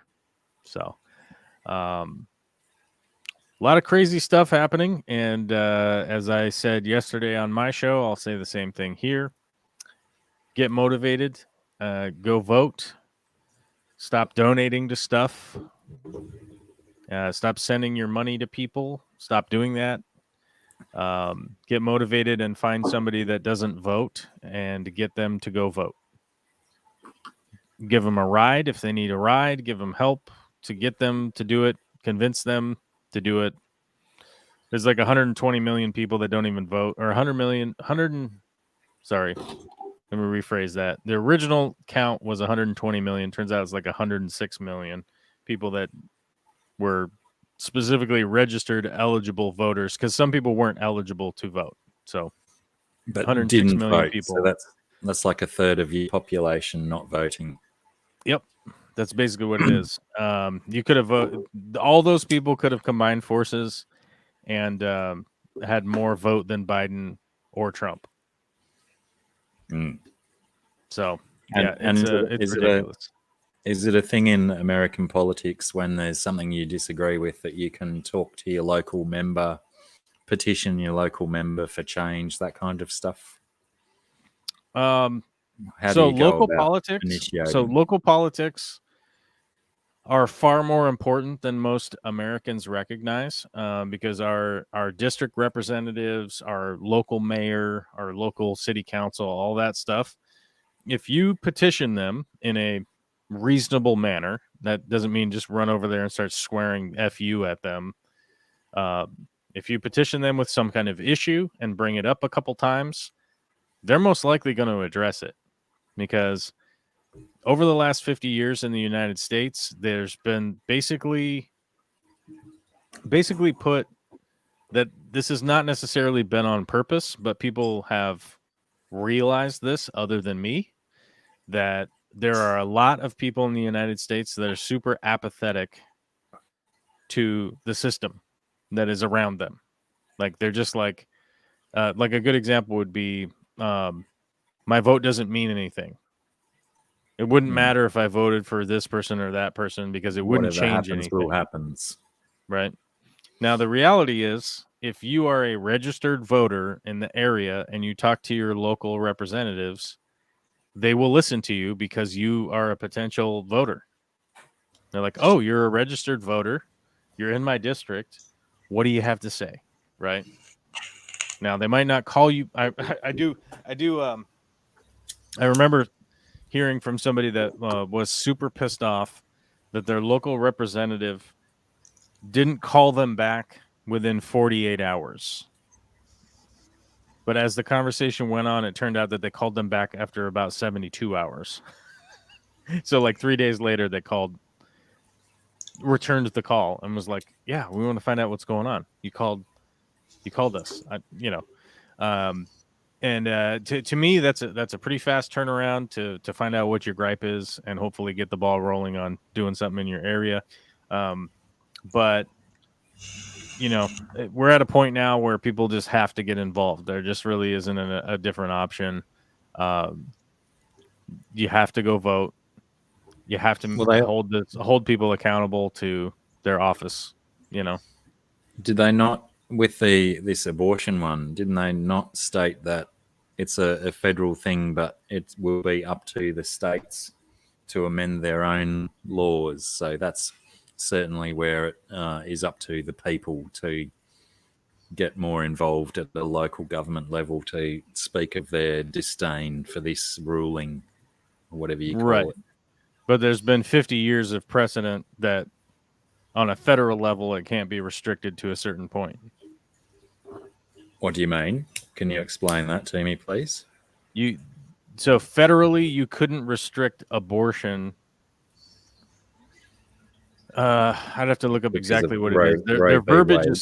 Their verbiage is super. Yeah, Roe v. Wade, and then after that there was crap. I can't remember the other one, but it's super wordy. It's super legalese nonsense. But you couldn't restrict people's rights to an abortion. Essentially, you could cut back on it. You could, sort of make it less available. Right. There's certain things that they could do to make it more difficult. Like one of the things that they did in one state was like they started to make the building regulations of like where you could have an abortion like super crazy. Like all the hallways have to be 80 inches wide and all of the rooms must be at least 250 square feet or whatever. Right. Like they made all these wacky regulations on like what the clinic building could be like, so there were certain stuff that you could do, but so the last 50 years it's basically you could have an abortion. They can't stop you on a federal level, so all the states are all playing on the same thing, on the same playing field essentially. Once this went down, I think there's 26 states that will 26 states that will have abortion essentially outlawed out of the 50 after a month time. I think a bunch of them already are in place. They're immediate trigger laws that were put in because there wasn't a lot of opposition to somebody putting in a trigger law, if that makes sense. That these guys are going to pass a law that outlaws abortion if the Supreme Court ever overturns it. And the reality is that a lot of people are pretty complacent. Like I said, there's 100 million people that didn't vote, right? There's a lot of people that are just tied up in their day-to-day affairs and they don't bother to be involved at all. And so these states would pass these laws and people would like, oh, hey, don't do that, kind of stuff. But they're like, either way, it doesn't do anything because the Supreme Court will never overturn it. Well, here we are. So, Washington State, where I live, we passed the law to make sure that even if Roe v. Wade was overturned, that it's still legal here. And in fact, our governor and state house and our state house and state senate, along with Oregon and California, are expanding our abortion availability because we're going to deal with the states that are next to us, like Idaho and Wyoming and Montana and those states that are basically going to outlaw it, so that people can drive to Washington and get the care that they need. The big thing to me is that everyone wants to have this moral argument. And I don't personally believe that there is a moral argument that can be had in regards to the society that we live in. If you outlaw something like abortion in a population of 350 million people, you've created dangerous abortions happening.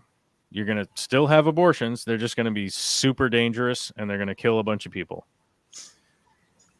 You have to hire and train all sorts of regulatory people, more law enforcement people, cops, vagina inspectors, all sorts of like there's going to be a guy with a gun in the doctor's office every time your wife goes to the OBGYN to get a pap smear. Right? Like, who's paying for all this crazy nonsense? We already have the highest population of incarcerated people in the world by far, not only by per capita, but also by per number.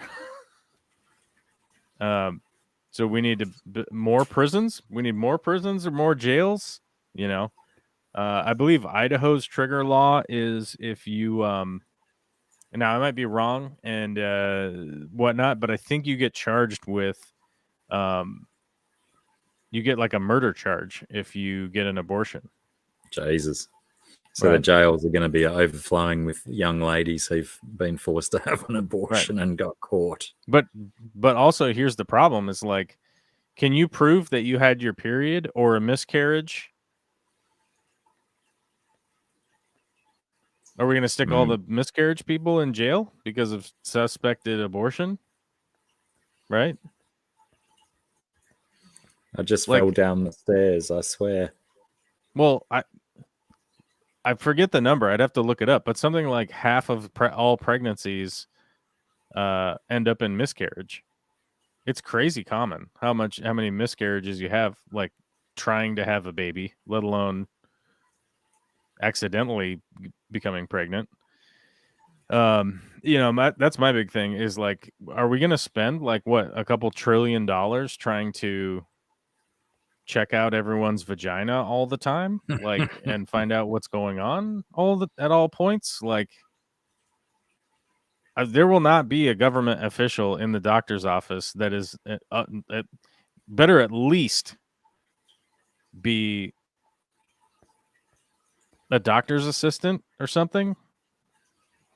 Like, you got to at least be an RN to sort of know what's going on, right? A registered nurse. Or you got to be like a DO, like maybe not a doctor, but what is it, doctor of osteopathy or whatever? Like, these people have to have qualifications and a rifle and a pistol and a shotgun and grenades in case there's a murderer in the room. Like, you know, if we're talking teachers going to be armed with a pistol, then why not an RN? No, I know it's great. Just imagine like how many more kids are going to get raped by their teachers that have a gun. Right? Like how many more statutory rapes are going to happen from teachers that are carrying a pistol with them, right? And then I'll get too stoned. And then those kids, and then those kids can't even get an abortion. They have to have the kid from the teacher that molested them, right? By law. You know, the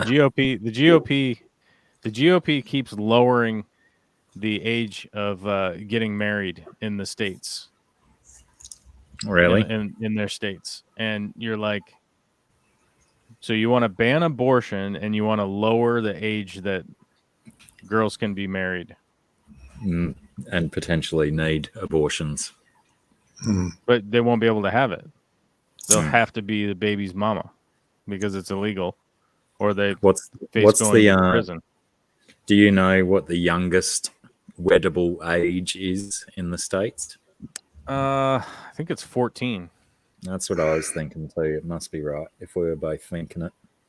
It's just fucking nonsense. They don't even understand what kind of human they are at 14. I heard some places are actually removing the Plan B pill from stores as well. themselves.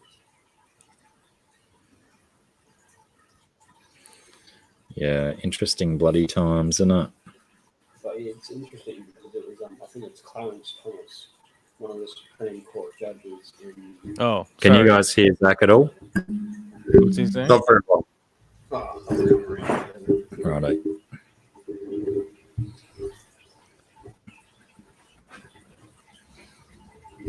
Yeah. Which way would be Oh, better on that? sorry. With parental consent, the youngest that you can get married is 12. Jesus Christ, that's ridiculous. Well, doesn't that wasn't the I forget it's the I think it's the I forget his name, but in Australia they're doing like a 3-piece documentary series of the Latter-day Saints, one of those fellas who went to jail for marrying a 12-year-old. Jeffrey Duff or some shit. And yeah, he's in jail for like so many years because he married a 12-year-old. But yeah, I was saying before about Clarence Thomas, one of the Supreme Court judges, in something that he released, some type of writing or something that he released. It was about how the writers of the 14th Amendment couldn't envision abortions being readily available that as they are, which I found a bit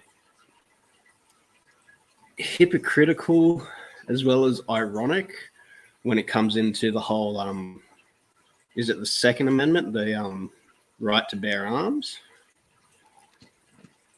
Yeah. Yes, that's where that whole argument where they couldn't have envisioned the Right. types of weapons. types of weapons that are readily available. Right. So, Yeah. right. So the framers of the Constitution in the United States, I don't know when yours was written, but I can say this. The framers of the Constitution in the United States, they put out what are called the Federalist Papers that go side by side with the Constitution. It's sort of like the Constitution is really brief. Here's all this documentation that all these air quote smart guys wrote up, right? Around what their thought process was, what was this, along with letters back and forth to each other. There's a lot to read about it if you want. Now, these are idiots that had muskets. They rode around in horse and buggy.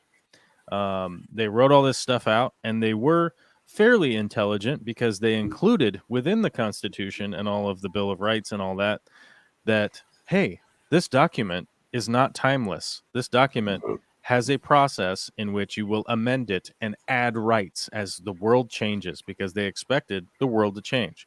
They didn't know what cars were. They didn't know what electricity was. They didn't know what antibiotics were. They didn't know anything other than muskets and walking around and horse shit, right? So they were at least smart enough to know that the world was going to change, and they included parts into our Constitution that lead to the further amendments, right? The 14th Amendment wasn't even included in the beginning there. There have been amendments, but the process for amending our Constitution is a convoluted disaster, because the thing that they couldn't envision is that we would have 50 states by the time we would get to the point where we're at now, which we do. We have 50 states, along with some territories and whatnot, like Puerto Rico, for instance. The change left over. Luckily, we weren't allowed to get more territories because of a long story. But we would have basically done the exact same thing that Britain did. England, we did that to the United States. We would have gone further, but there was wars and like land fights and confusion over sugar and all sorts of nonsense. But regardless of that, the way that our amendments work, they need to be ratified by the individual states, and you need a majority of them to ratify it. But there's no mechanism that forces a state to actually take a vote. on ratifying an amendment. So, what is it? The women's. Hold on. So the Women's Rights Amendment happened in, and I just.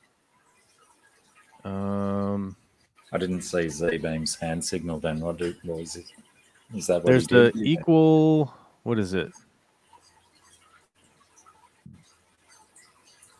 What does it mean?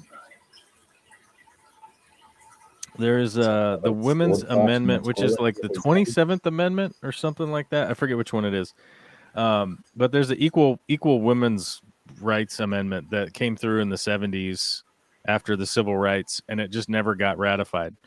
My cursory Google search got me lost in a rabbit hole here, but we have a bunch of amendments that went through, and then they were never ratified by enough states to actually become a proper amendment. A proper amendment, yeah. And Gotcha. There's no mechanism that forces a state to actually vote on it, and it will expire after a certain amount of time. Like if it doesn't get enough states, it just exists as a thing that happened, basically. So it's really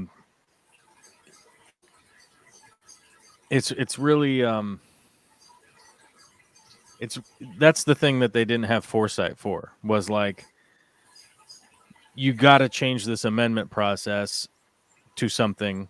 But what's interesting is that a lot of Americans look at the Constitution like the same way that they look at the Bible. They think it's like divine God influence. God came down and made their hands right on the tablets from the whatever. And so a lot of Americans are so deeply sort of falsely patriotic that like changing anything with our Constitution or anything like that, to them is basically like a sin, right? Yeah. So it always ends up into these like really vitriolic conversations of going like, you know, sure, this amendment exists. Yes, this amendment exists, but like now we all have to have this wild argument about what it applies to, and to the point where you go like, okay, this amendment includes our privacy from federal and state without a reason, right?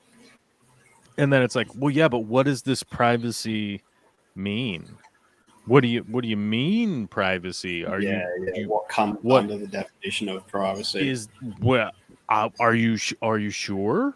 Are you sure that's a privacy thing? You know, it's like, yeah, stay out of my business, right? You know, you're like, you can't come in my house and just look around and find things you don't like and then put me in jail. You know, you need due process in order to do that. So it's like, yeah, you can collect people's DNA, but you need due process in order to do it, which the court system does handle in a very specific way.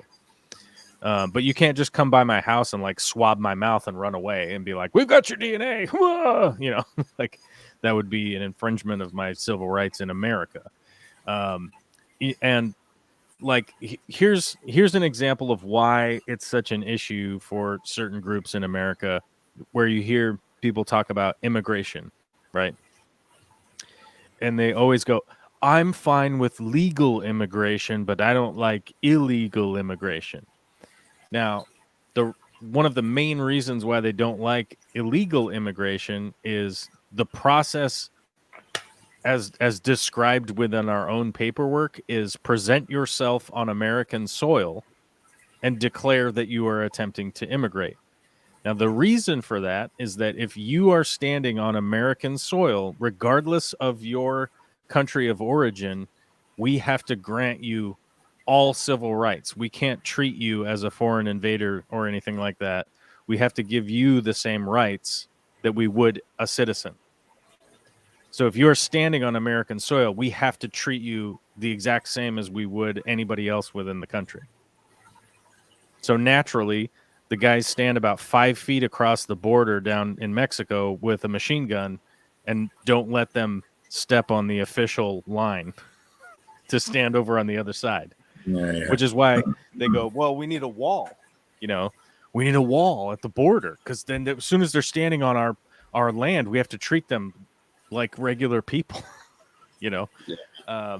And so that's the issue that they go like, that's why we need a wall. And it's like, well, if you have a Sawzall, you're going to be through that wall in 5 seconds, you know? And if there's nobody there to monitor the fence, Yeah, nice wall, by the way.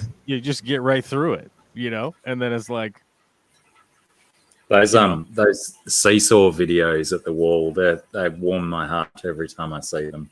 It's pretty tough. It's pretty tough. And the thing is, like, I agree. If you want to protect your border, if you have a border somewhere, you should be able to protect it. The problem is, you need to technologically protect that border. And the technology that we have is soldiers standing there physically impeding people from crossing the border. If you have an unmonitored fence, people just come and jump over the fence. Like, has anybody been to a backyard before? Like, you know, have you ever been to a horse pasture before? It's like, sure, the horses don't jump out, but I've got 2 legs and 2 arms, and I'm going over that horse fence real fast. We've got guns and boats. Yeah, I mean, you know, one of the things that Australia and America definitely have in common is large bodies of water sort of impeding anybody from like, hey, we're headed your way in a boat. And you're like, yeah, we seen you. Like, we saw you last. We seen you like a long time ago, like a really long time ago. We seen your boat, and it's just been slowly headed this direction. So what are you guys up to? Oh, we're headed your direction. We'll be there in 39 hours. You better get ready. Like, well, we were ready 3 days ago. Yeah. Yeah.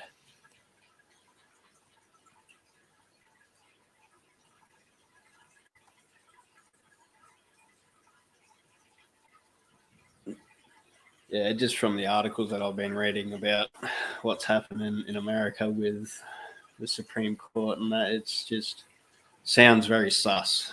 That's for sure.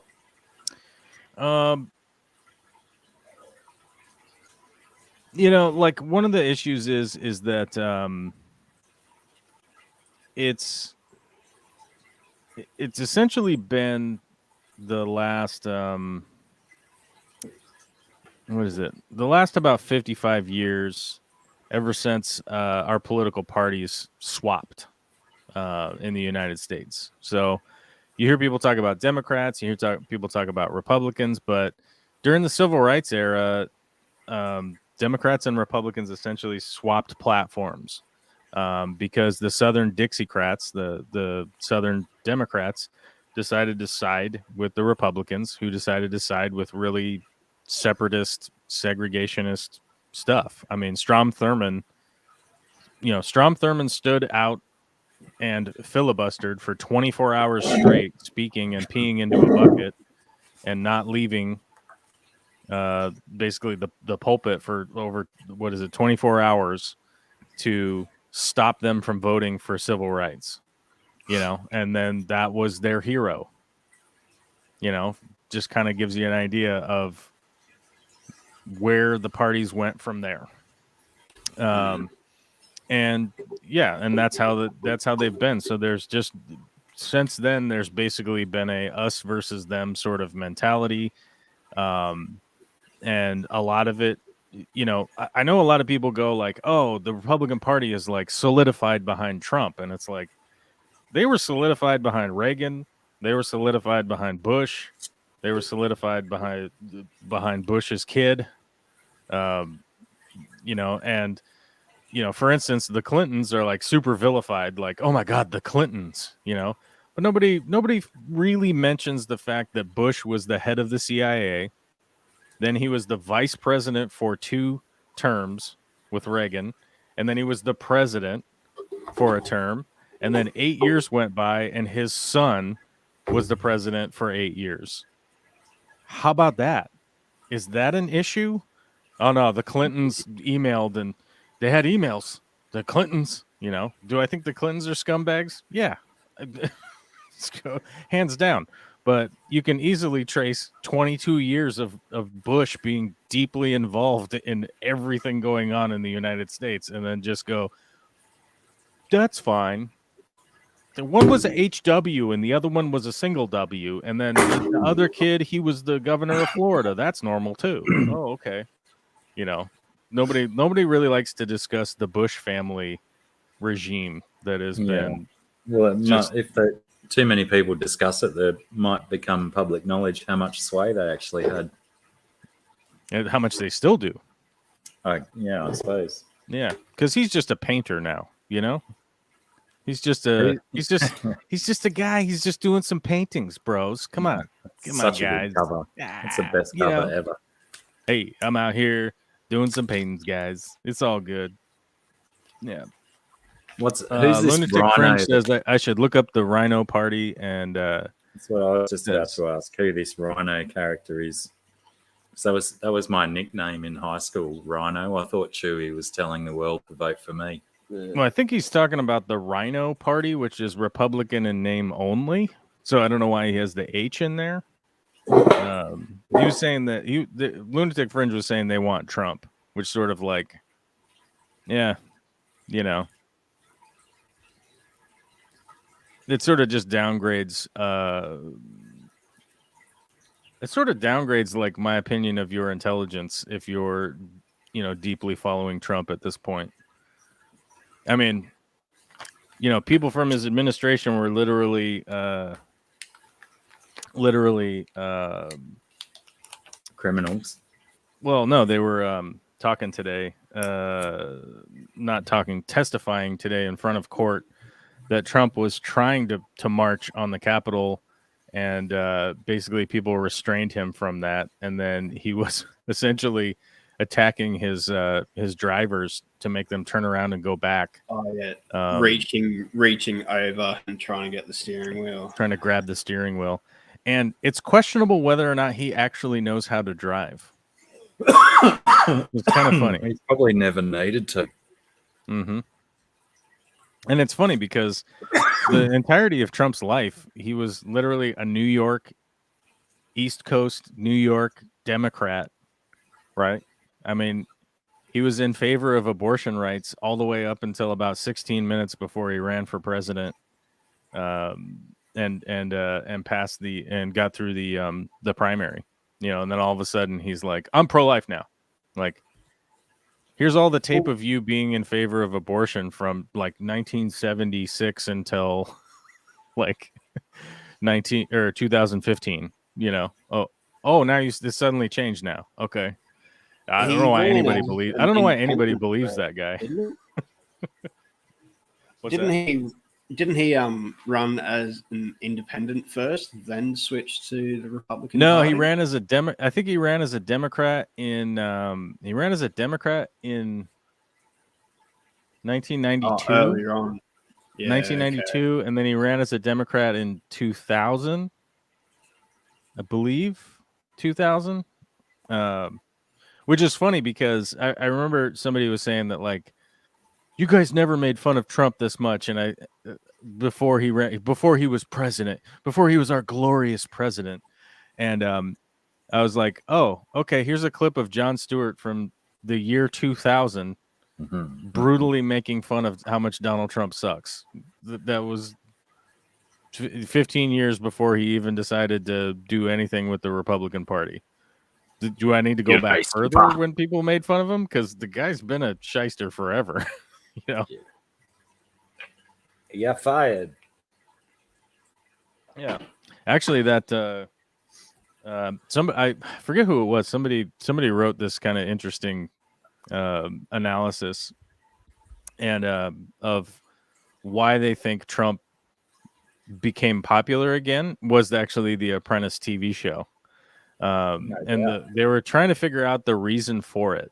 And it turns out there's large portions of America that didn't have internet, basically.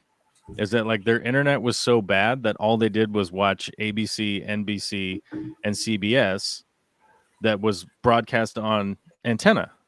So they never really had like cable TV, other options and stuff like that realistically to watch. Didn't get exposed to the ones taking the piss. Yeah. So one of the few shows where Trump was basically messing with what they perceived as stars, right? Hollywood people. He was just look at that. He's firing the people from Hollywood. Oh my god. And did he only do the Celebrity Apprentice, or did he do Normal People Apprentice as well?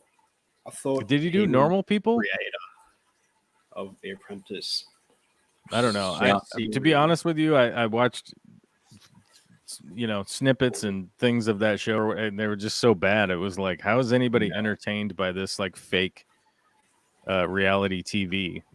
It's like our Celebrity Apprentice down here is just finished for the season. And it's like, I think I knew 3 of the celebrities. It's like, that's not celebrities. Boost your salary cap so you can afford some decent fucking celebrities already. They wouldn't do it. Right. Yeah, I suppose because it's so tacky. That's right. It's B-grade shite. Yeah. No one decent wants to be seen being fired by some idiot. Especially because our one is not called Donald Trump. Our one is called Lord Sugar. Sugar. How are you going to respect a dude with a name like that being your boss and firing you? It's like, you're fired. Thank you, Lord Sugar. See you. I'm out. Yeah. You'd be gunning to get voted off first if they gave you a flat payment to be on. And to be fair, the winner of our Celebrity Apprentice this year was a rugby league football player. You know, a thug, a brute, a supposedly dead inside, soulless human being, but a footballer won it over comedians, actresses, and models and stuff. Shows you where the real intelligence for business lies, doesn't it? On the football field. Teamwork. I suppose that could be a thing. Yeah, it's totally a thing. Good insight, lad. Yeah, especially in a 13-a-side team game. Yeah, he'd have management. It was Benji Marshall. He's been a captain and a vice captain before, so he'd have management skills. Oh fuck yeah, yeah. In rugby league, it's pretty. It's not as common, but in rugby league, a lot of players are all working together every play. You know, there's hands on ball, like the ball skills are being passed around, and they're throwing it around, and everyone's got to work together in unison. So for a corporate situation, rugby league player and maybe an NFL player too, it's going to have a lot more skills to liaise and work together as a team. Well, bigger team they're dealing with as well. G'day, Blacky. I had a bit of a scare with my shrimp, Blake. I'd forgotten to put a heater in with my shrimp. And it got really cold and I hadn't seen any shrimp and I thought I'd killed a whole bunch of them. Oh, that's good. Yeah, I just wasn't patient enough. As soon as I sat still for long enough and watched for a few minutes, there was a shit ton of movement, but I still put a heater in there. I just put it on like 21. That's good enough for shrimp, isn't it? As long as they don't get down to 15s. Yeah, 15 is pretty low because that's like 64, 65. 64? Yeah. Yeah, it's too low. Yeah, let's see. What's 21 Celsius? Yeah, actually, when I said before that someone in the chat would come through with our conversion when we were trying to work out 18 before, no one came through with it, did they? Letting us down, chat. They did. It was 64.4. They did. It was 64.4. Oh, did they? So you want a minimum of like 23. Yeah, like 23-ish. For cherry shrimp. 22, 23, maybe a little more than 21. It's like a little bit low. I wouldn't stress about it too much. You're probably naturally warmer in there than that anyhow. Well, they are. The tank rests against a brick wall that is exposed to the sunlight from the north in the winter. So it probably does help a little bit. But when I took my laser thermometer or infrared thermometer, I should say, to it yesterday. It was like 16.7 or something. And then I thought, yeah, that's probably a little low. I better chuck a heater in. Lucky I've got 35 spare heaters. That's a hold funny on. story too. Hey, I gotta interject. I gotta interject with the chat here for a second. Right. Lunatic Fringe. Here's the deal. I will espouse my ignorance to Canadian politics because it is a confusing, jumbled mess of chaos and nonsense. Now, as soon as the Canadian people, as soon as they stop taking in a much higher percentage of immigrants, as soon as they get rid of their nationalized health care, as soon as they start threatening war all over the place, as soon as they start doing all that stuff, I'll start paying attention. In the meantime, Canada's fine. Be weird. Half you people speak French. Half of what's going on. Like, it's fine. It's comfortable. So I'll be honest with you. Like, it's probably a little bit of human nature plus being an American alarmist and constantly having to look at the dumpster fire / car crash that is ongoing in my own country. But I got to focus on the States a little bit here because this place is it's just a kind of a mess right now. So, yeah. And Super thought you were going to say dumpster fire then. I did say dumpster fire, didn't I? The States is a dumpster fire. Canada is doing fine. As soon as bad things start happening up there, I'll ramp up my Canadian knowledge and that's what's going on. But yeah, well, that's I mean, the best thing to come out of the turmoil that the US is going through is for people in countries like Australia and New Zealand and Canada and England and so forth, and people are complaining about how bad it is in their own country, and one can just turn around and say, "Have you seen the US lately?" And it's the perfect defense. Well, it's like the problem is that like it's not the entirety of the United States. Like, yeah, I mean, if you turn on Fox News, they go, "Oh my God, these Democrat cities are on fire and everybody's being shot and everyone's going to die in Chicago and blah blah blah," right?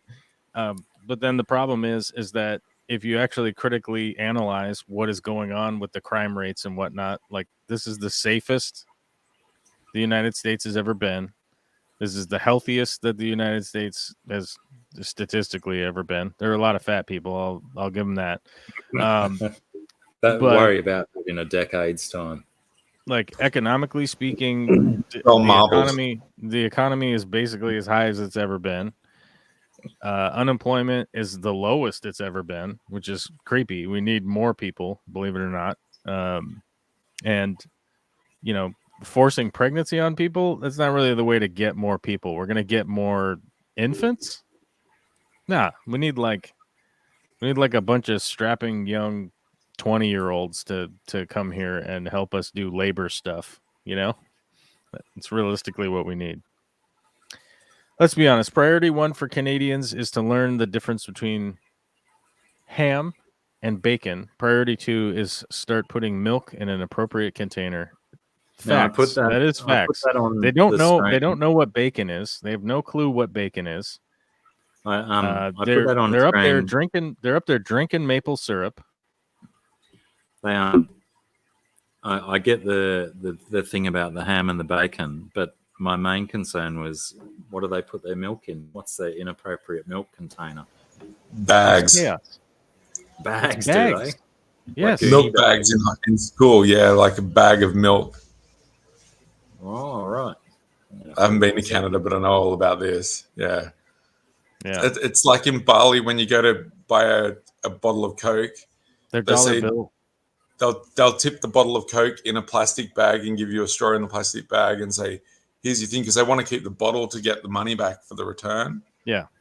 So you got to pay extra for the bottle to drink it out of the bottle. Otherwise, they put it in a bag. Yeah. I mean, their dollar bill is a coin. Okay. Same here. It's a loonie. Their $2 bill is a coin. Same here. Well, Australia's fucked too. Stupid coin money. Or sensible. I mean, there's two sides of that scale. Where is it sensible to have a shitload of coins in your pocket wherever you walk around, jangling around, making a big mess? So no one carries coins. Yeah. So everything is $5 then? Well, $5 and a bit of change, but you pay by card most of the time. But anyway, with the $2 so everything's coins, $5. Well, the government's done a really smart thing. They've got the mint to produce really collectible coins.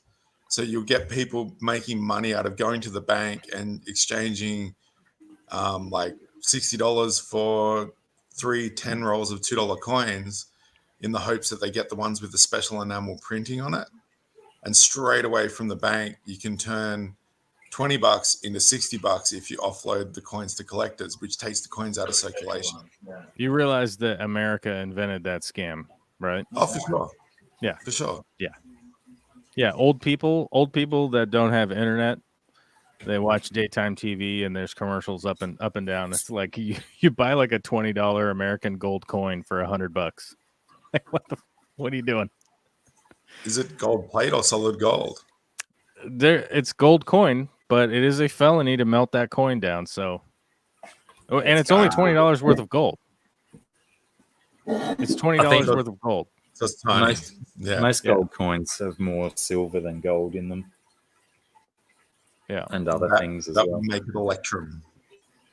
Electrum is the alloy. Yeah, the alloy of silver and gold. I think it was a Persian king that worked out there wasn't enough gold in circulation for the population to use, so he decreed all the coins would now be minted in electrum, which was a 50-50 alloy of silver and gold.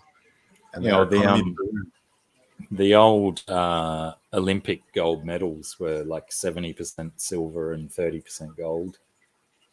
So it's a variation of electrum, I guess. Electrum's got to be fully blended as an alloy. You can't just do a gold layer on top of silver. Yeah. Oh, we have collectible coins all over the place. It's a disaster.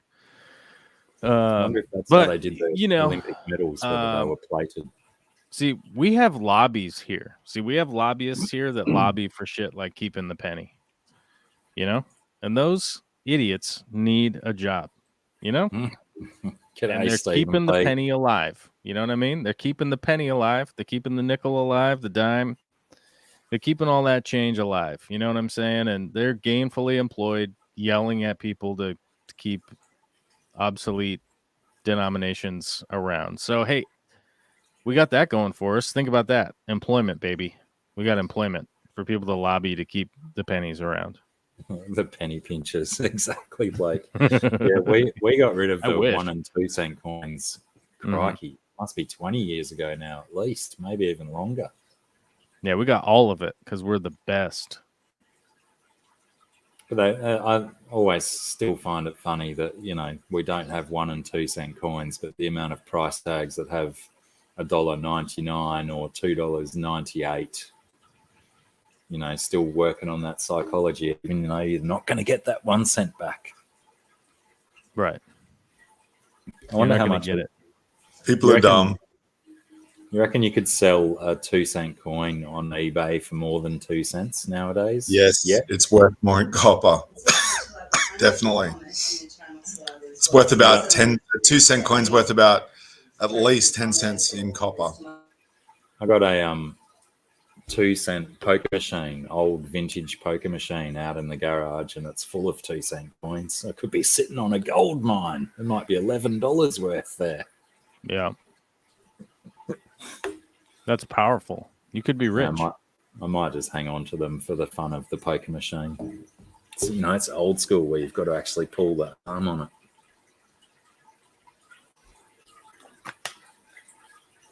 I was a bit shocked with my silver coins. I went to buy another one because I buy one for my birthday usually every year. And instead of being $40, it was like $80. I'm like, what? What sort of silver coin? Just any troy ounce silver coin, which is 31.5 grams or whatever. It's not an actual ounce, like an ounce weight. Gold and silver gets traded as troy ounces. So yeah, the price of silver relative worth to Australian currency is it's crazy. Our money's devalued so much in the last 4 or 5 years. It's just stupid. And then they say the inflation rate's only like 3 or 4% per annum, and we need to do all this shit to control it. It's like, dudes, you are not doing fuck all. Like, this is a dire situation. It's okay for selling things to the American market from down here. That exchange rate's okay, isn't it? Or have I got it round the wrong way? Yeah. They get a better deal. And the Perth Mint pumps out some pretty interesting coins. New Zealand Mint does some pretty amazing licensed coins as well. But I'm a bit sketchy on the silver with enamel details. Like, I prefer just plain raw silver. Mm-hmm. Oh, like extra coloured bits and whatnot, like they do on those $2 coins of ours with the extra colours and things. Yeah. They're designed so that they chip off if they get circulated. So you got to keep them uncirculated to keep their value. Yeah, I just if I ever end up, like, it's rare that I've got cash in my wallet, but as soon as I end up with a $2 or a $1 coin, once I know I've got enough in the, you know, the change console in the car. So if you need $3 in a bind, there's $3 in there. But all the rest of them I put on my bathroom windowsill, just in piles of the 2s and 1s. I think I got like about $75 there at the moment, which is nice. I did it once. I've still got pictures somewhere of the piles I did at another time, and I had over $1,100 in $1 and $2 coins, all piled out on my desk in my old studio in Brisbane. So Lunatic Fringe says American money is the easiest to counterfeit, which is not true. Not anymore. It's not the easiest to counterfeit, but it is the most often counterfeited.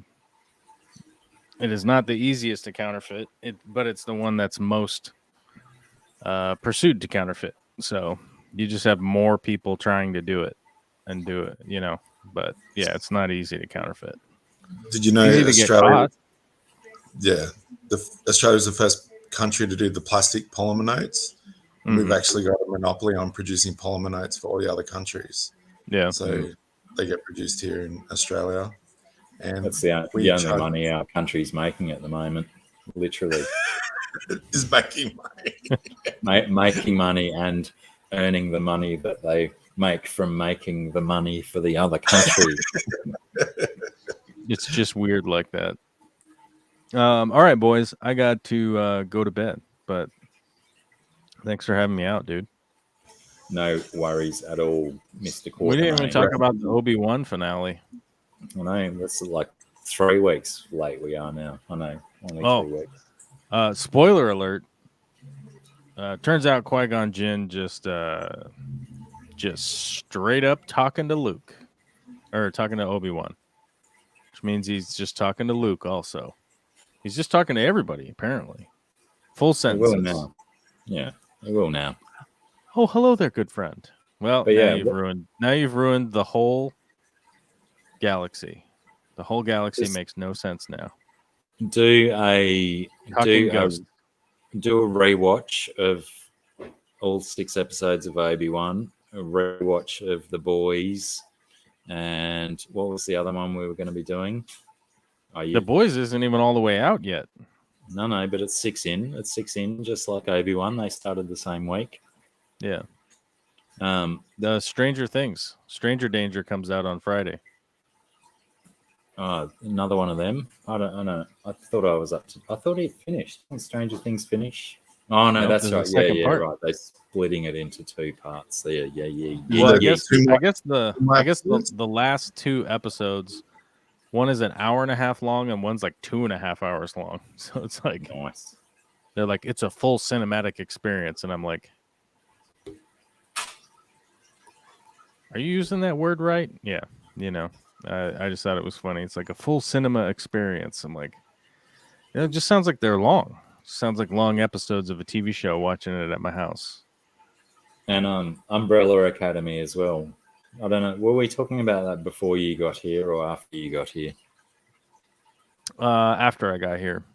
I haven't started watching the new season yet because I'm almost not sure if I want to spoil it with the third season, because season 1 was really good.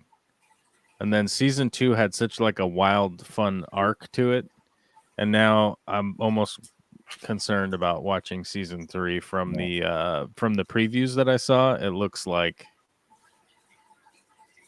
I just kind of did I watched the previews and then I did a big sigh and went, "What have you done?" No, I think the third season is a definitely a wild ride as well, and it's definitely worth a watch if you've seen the first ones. You're not going to ruin it for yourself just by watching the third season. I'm just saying that's my feeling so far. I haven't started watching it. Let's hear talking to you blokes. Well, unlike your American government, I will allow you your feeling. My freedom. Also, Formula One British Silverstone this weekend. Get into it. I know you love your car racing and your baseball. I do. The thing is, like, I really like car racing. I just can't get it. It never makes its way to my calendar. I've watched some rounds of the e-scooter league, which is your electric scooters that you can get around. Then seriously, you have way too much time. You have way too much time on your hands. Not fast enough for a competitive TV viewing sport yet. Those things need to get faster. There need to be more crashes. When you start watching ESPN, the Ocho, you just gotta go outside. You just have to go outside. Turn off the TV and go outside. You can't be watching scooter races. It's not. Yeah. Well, like I said, I did discover that, and I realized that those things need to be much faster, more dangerous before that thing's going to take off as a viewable sport. But yeah, I mean, it's got to be you got to be at least be at motocross speeds, right? Like, you don't need to be like the super motocross, but at the very least, the dirt biking motocross. You know what I mean? Yeah, you could be taking some jumps. The speed potential that if you leave your bike and hit the ground, you're potentially going to break a bone. That's the speed people want. The speed I want is potentially like ruin your life. Yeah, I mean, that's what I want. That's what I look forward to. Have you guys seen the stadium truck races? It's like people don't really. Oh yeah, stadium truck. It's so fast. That is mad. It's not about just the speed; it's the air time. That's so cool to see. Yeah, but also at the same time, like, those guys are hopefully going to become NASCAR guys. Right. The weird thing is like, you watch NASCAR, it does not look like they are going very fast. It just looks like idiots going around in a circle. You realize when you stand next to them and they blow by you at like 210 miles an hour, you realize, like, holy crap, this is a psychotic sport. Like, this is straight, and like everyone has the same car. Like, nobody has an advantage. It's literally like if you figure out an advantage, you get penalized for it. It's like, and it's like we made the wing a little bit better, and they're like, yeah, well, you're disqualified now. Get out of here. Go home. I highly recommend you watch the NASCAR episode of South Park. It is fucking hilarious. Yeah. Cartman going, go straight and then turn to the left. Yeah. He's such an idiot. But he's doing it all wrong and still winning and thinking he's awesome, causing all these crashes. And oh man, total disrespect. But it's a weird sport, and I always thought NASCAR was like so bad. Like when I was a kid. And then, once you kind of like get into it and you realize like how difficult of a sport it really is, you're like, all right. I mean, it's really like, when you think about it, it really is like the most meritocratic sport, because everybody has like the same advantage, come down to skill. Yeah. It's like basically everybody's driving the same car pretty much. I mean, it's not exact, but it's pretty darn exact, Yeah.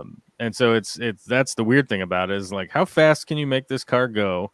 How far can you push it without crashing? and everybody else is there with you at the same time. It's like there's 40 cars like all trying to do it all at the same time. It's just kind of buck wild when you kind of delve into it a little bit. That's why I'm so into the Formula One, because it's the kind of the peak of that kind of racing where they're right. But the Formula One guys, like, you get a ton of money, you're going to win, kind of thing. No, that's get all changed. The technology. That's changed this year. There's spending caps now. Well, yeah, but much everyone has a different car. Only for what they do to it. They have to make it different. Right. In NASCAR, everybody has the exact same car. Like they measure all of the parts of the car, and if your car is off, like you just But are the engineers cloned? What's that? Are the engineers cloned with exactly the same education? Yes, they're cloned. They're not cloned. Yeah, they are clones. It's how they bring over the Star Wars fans. They're all former Stormtrooper clones, and I mean it's to make sure that it's all the same. Then you'd always end up with some bad batches occasionally. They're the losing. That's true. Teams. That's true. You get some divergent clones, and then next thing you know, you got an advantage. Well, there was a guy in NASCAR in the 60s or the 70s. I think in the 70s. Because the cars are all supposed to be stock cars, right? So they're all supposed to be a car that you can buy, and then they're modified from that. So whatever car was the NASCAR at the time, this dude who was like a brilliant mechanic guy, and he liked racing, and he was like, how do I beat these idiots, right? And so he built a car that was exactly 7/8 the size of the other cars. So it was the same car, but 7/8 of the size. So it was 7/8 of the weight. But everyone was like, yeah, that's the car. Look, the car's over there. Yeah. It's all good. They won't get. But he's the guy. He's basically the guy that made them like, oh, we have to hire a team to make sure that everybody's car is exactly the same. And obviously, at the time, the technology sort of sucked. But nowadays, it's like they can 3D scan your car and make sure that every single part of it is exactly where it's supposed to be, and the dimensions and all that kind of stuff. But yeah, what was his name? Like Carl something. I can't remember the guy's name, but he always smoked. He had a big cigar in his mouth all the time, and he was just exactly the hillbilly that you would have expected. That was just like, yeah, man, I made the car smaller. It had the same motor in it, though. Chopped the car down to 7/8 the size, and then just was like, I'm faster than everybody else because my car is light. I think the true test in motor racing will occur when we've got human cloning down to an art form. And so we've got all of the same cars piloted by all of the same humans doing a race. Yeah, even the mechanics are clones as well. Right. Honestly, I think that standardization is boring. Like right now, we've got 3 screens going at once.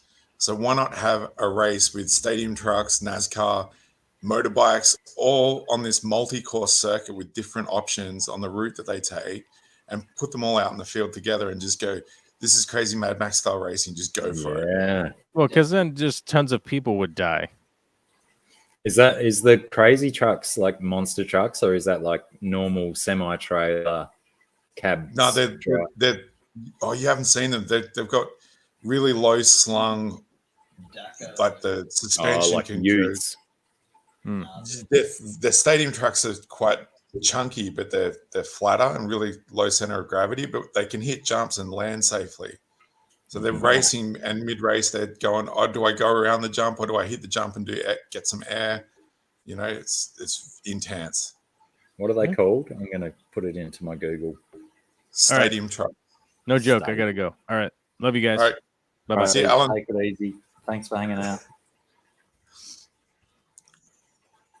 Yeah, they do the stadium trucks on like the city circuits when they do like the Gold Coast city circuit race. Yeah, right. Instead Yeah, of just, I've seen them before. Yeah. yeah, instead of just the normal standard, what are they called?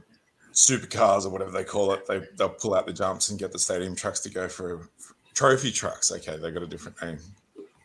Bloody BJ. Now I've got to open another window and look up Zamboni racing. What the hell is Zamboni racing?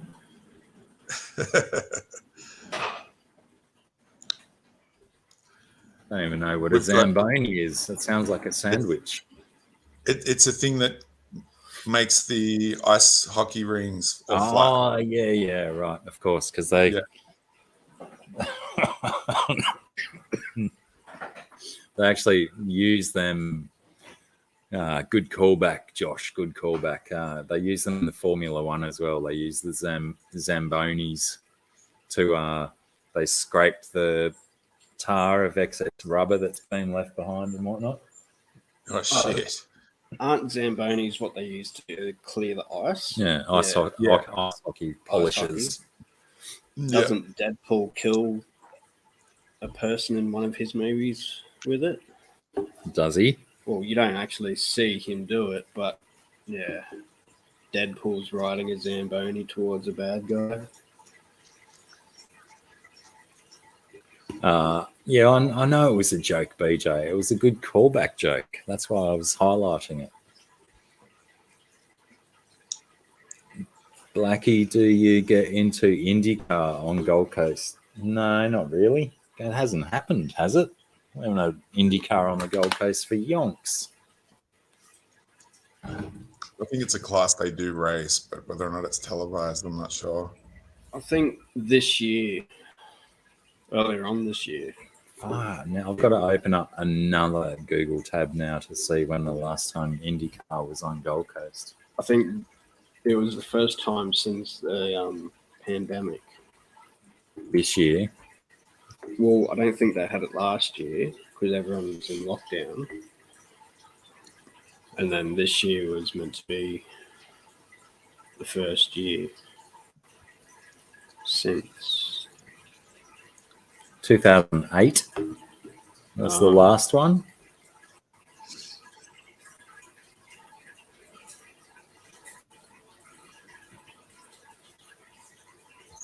What am I thinking of then? Don't know. There's Open up another Google tab. Oh, for what? To look for what? I don't know. I just thought that's what you're doing.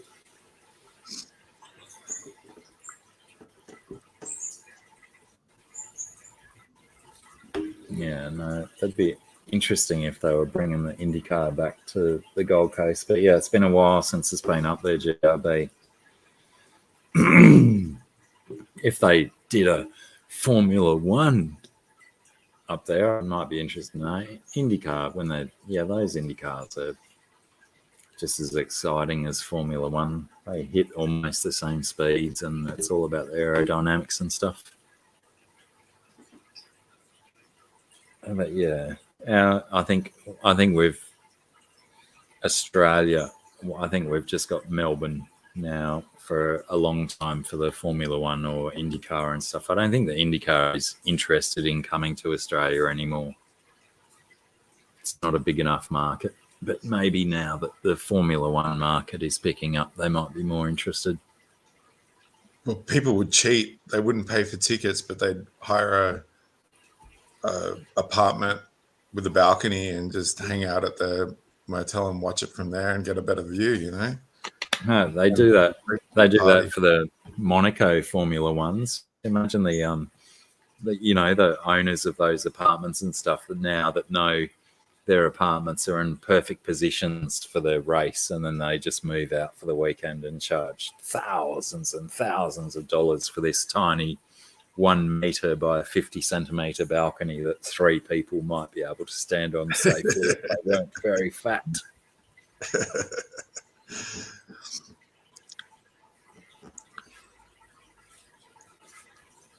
Yeah, but anyway, Formula One, Britain, Silverstone. What a great track it is. It's a brilliant track. Everyone should watch it. I think we'll close it down here. so I can go and find some food and try and not be so drunk. Thanks for hanging out, man. It was good to have you along for a ride. Yeah, it's been a while. Been for very long. But, things have been a bit hectic at home. It's good to see you both. Oh, by the way, Blacky, we saw you get changed on camera before. Yeah, I know. I kind of did that a little bit deliberately. I was really hoping that I wouldn't rip down my underpants at the same time I took off my shorts, but I backed myself. I was convinced I could put on a little bit of a show and make a little bit of light, but it was just too cold for shorts. I needed some not only around the ankles, but I needed some trachydacks around the calf muscles and the shins. Smart move. Yeah. All right. Yeah. All right, dude. Everyone in chat, thank you very much for hanging out this long. Of course, if you've been here from the start to the finish, you're a fucking lunatic and you know it. And replay team 6, if you've sat through this whole broadcast on the replay, you're a fucking lunatic and you know it. So hopefully someone gets them as sound bites. They sounded pretty good from my ears. Yeah, they were good. Yeah. Nice. GRB and Huawei, I think, were slinging links for us. That was good. Everyone else, just thanks, thanks for being you. And I'll see yous when